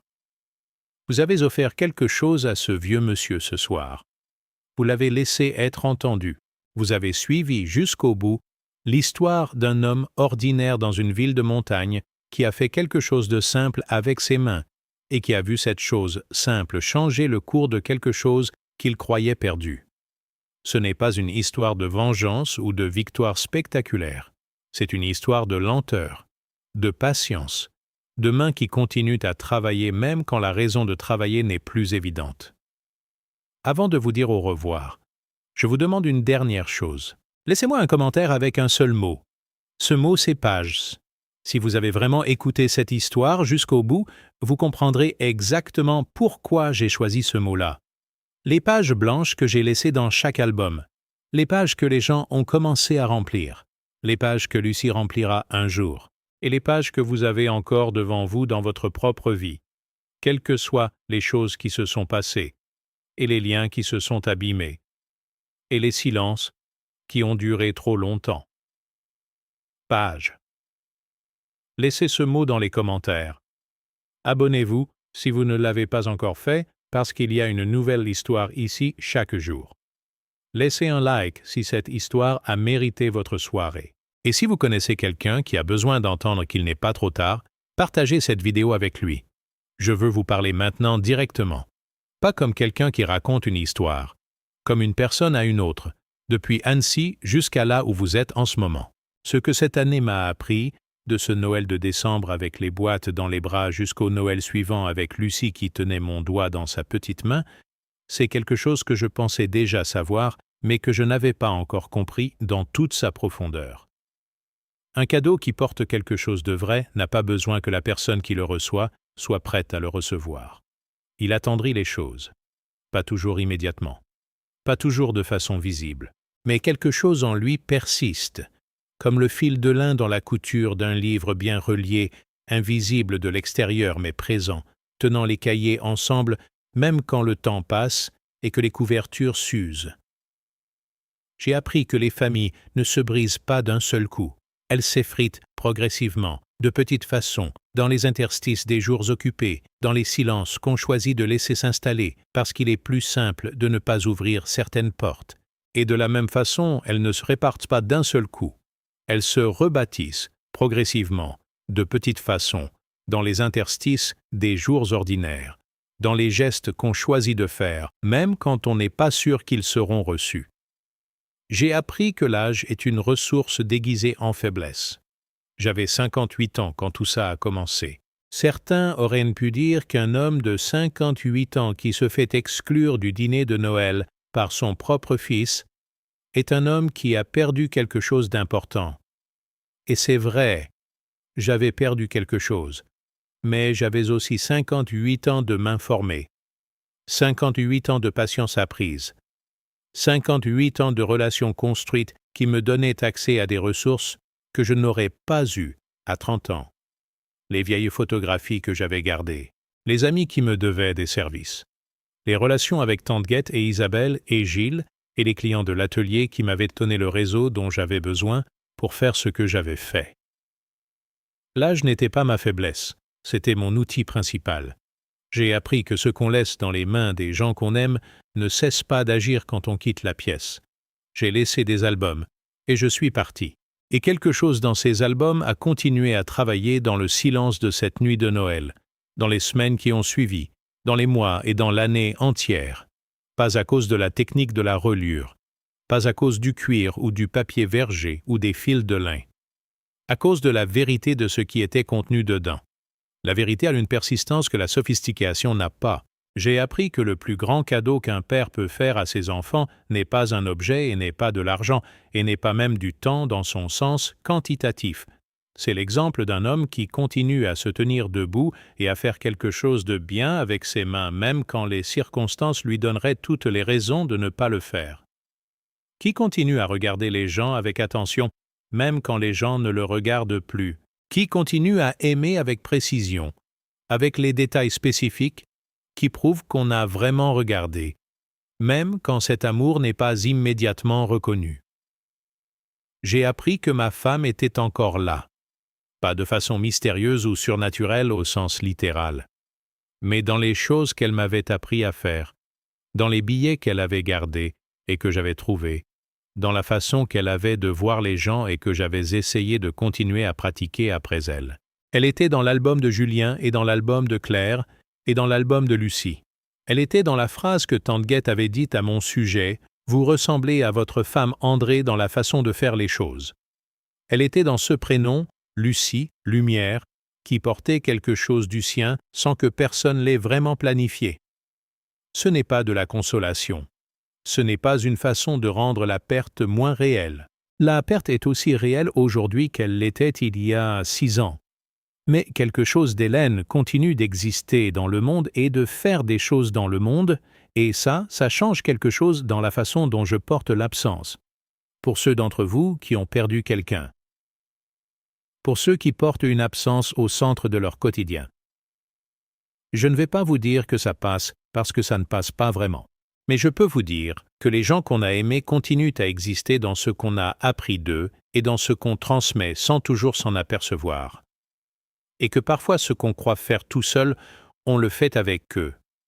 Pour ceux d'entre vous qui ont une relation abîmée avec quelqu'un qu'ils aiment, un enfant, un frère, une sœur, un parent, quelque chose qui s'est effrité au fil du temps ou qui s'est cassé dans un moment précis. Je ne vais pas vous promettre que ce que vous ferez sera reçu comme vous l'espérez. Je ne peux pas vous promettre ça parce que je ne le sais pas et parce que ce n'est pas en votre pouvoir de le contrôler entièrement. Ce que je peux vous dire, c'est que le geste sincère, patient et vrai a une puissance que le geste calculé et stratégique n'a pas. Faites quelque chose de vrai. Avec vos mains si vous savez faire quelque chose de vos mains. Avec vos mots si vous êtes quelqu'un de mots. Avec votre présence si vous êtes quelqu'un de présence. Mais faites quelque chose de vrai. Et laissez-le travailler. Pour ceux d'entre vous qui se demandent si leur âge est un avantage ou un obstacle. Un homme de 58 ans, avec 30 ans de métier dans les mains, et 30 ans de relations construites et 30 ans d'attention payée aux gens qu'il aimait, n'est pas un homme diminué. Il est un homme équipé d'une façon que les plus jeunes ne le sont pas encore. L'expérience n'est pas une archive, c'est un outil actif. Utilisez-la pour ceux d'entre vous qui donnent sans être sûrs de recevoir, qui préparent des choses et les tendent et ne savent pas si elles seront reçues avec la même intention qu'elles ont été données. Je vous dis ceci. Un cadeau donné avec amour véritable ne dépend pas de la façon dont il est reçu pour avoir de la valeur. Sa valeur est dans le fait d'avoir été fait avec vérité. Ce que l'autre en fait ensuite, c'est son travail à lui. Votre travail à vous, c'est de donner avec sincérité. C'est tout. C'est déjà beaucoup. Ce soir, depuis mon atelier à Annecy, depuis ce même fauteuil en cuir bordeaux que j'ai acheté avec Hélène, dans une brocante à Talloires il y a 20 ans, avec la lampe allumée et la rue silencieuse derrière la fenêtre et sur mon plan de travail un album en cours que je prépare pour Isabelle qui vient de me demander de lui relier les souvenirs de sa propre mère, je vous dis ceci. Prenez soin des gens que vous aimez de façon précise et spécifique. Pas en général, précisément. Dites-leur des choses vraies sur ce que vous avez remarqué en eux. Gardez les traces des moments qui comptent, parce que les moments passent et que, sans traces, ils disparaissent, comme s'ils n'avaient pas eu lieu.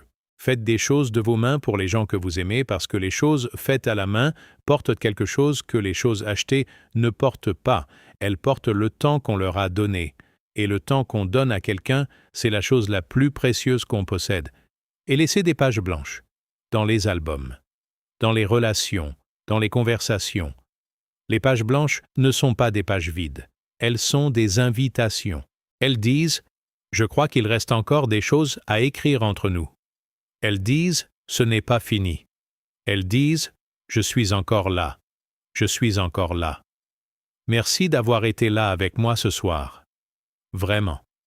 Du fond de ce vieil atelier, qui sent le cuir et la colle, et les années passées à essayer de faire des choses qui tiennent, je vous dis merci. N'oubliez pas le mot « page » dans les commentaires si vous êtes allé jusqu'au bout. Abonnez-vous pour les histoires quotidiennes. Laissez un like si cette histoire a mérité votre soirée. Partagez avec quelqu'un qui en a besoin. Et prenez soin des gens que vous aimez. Ce soir, pas demain, ce soir, bonne nuit.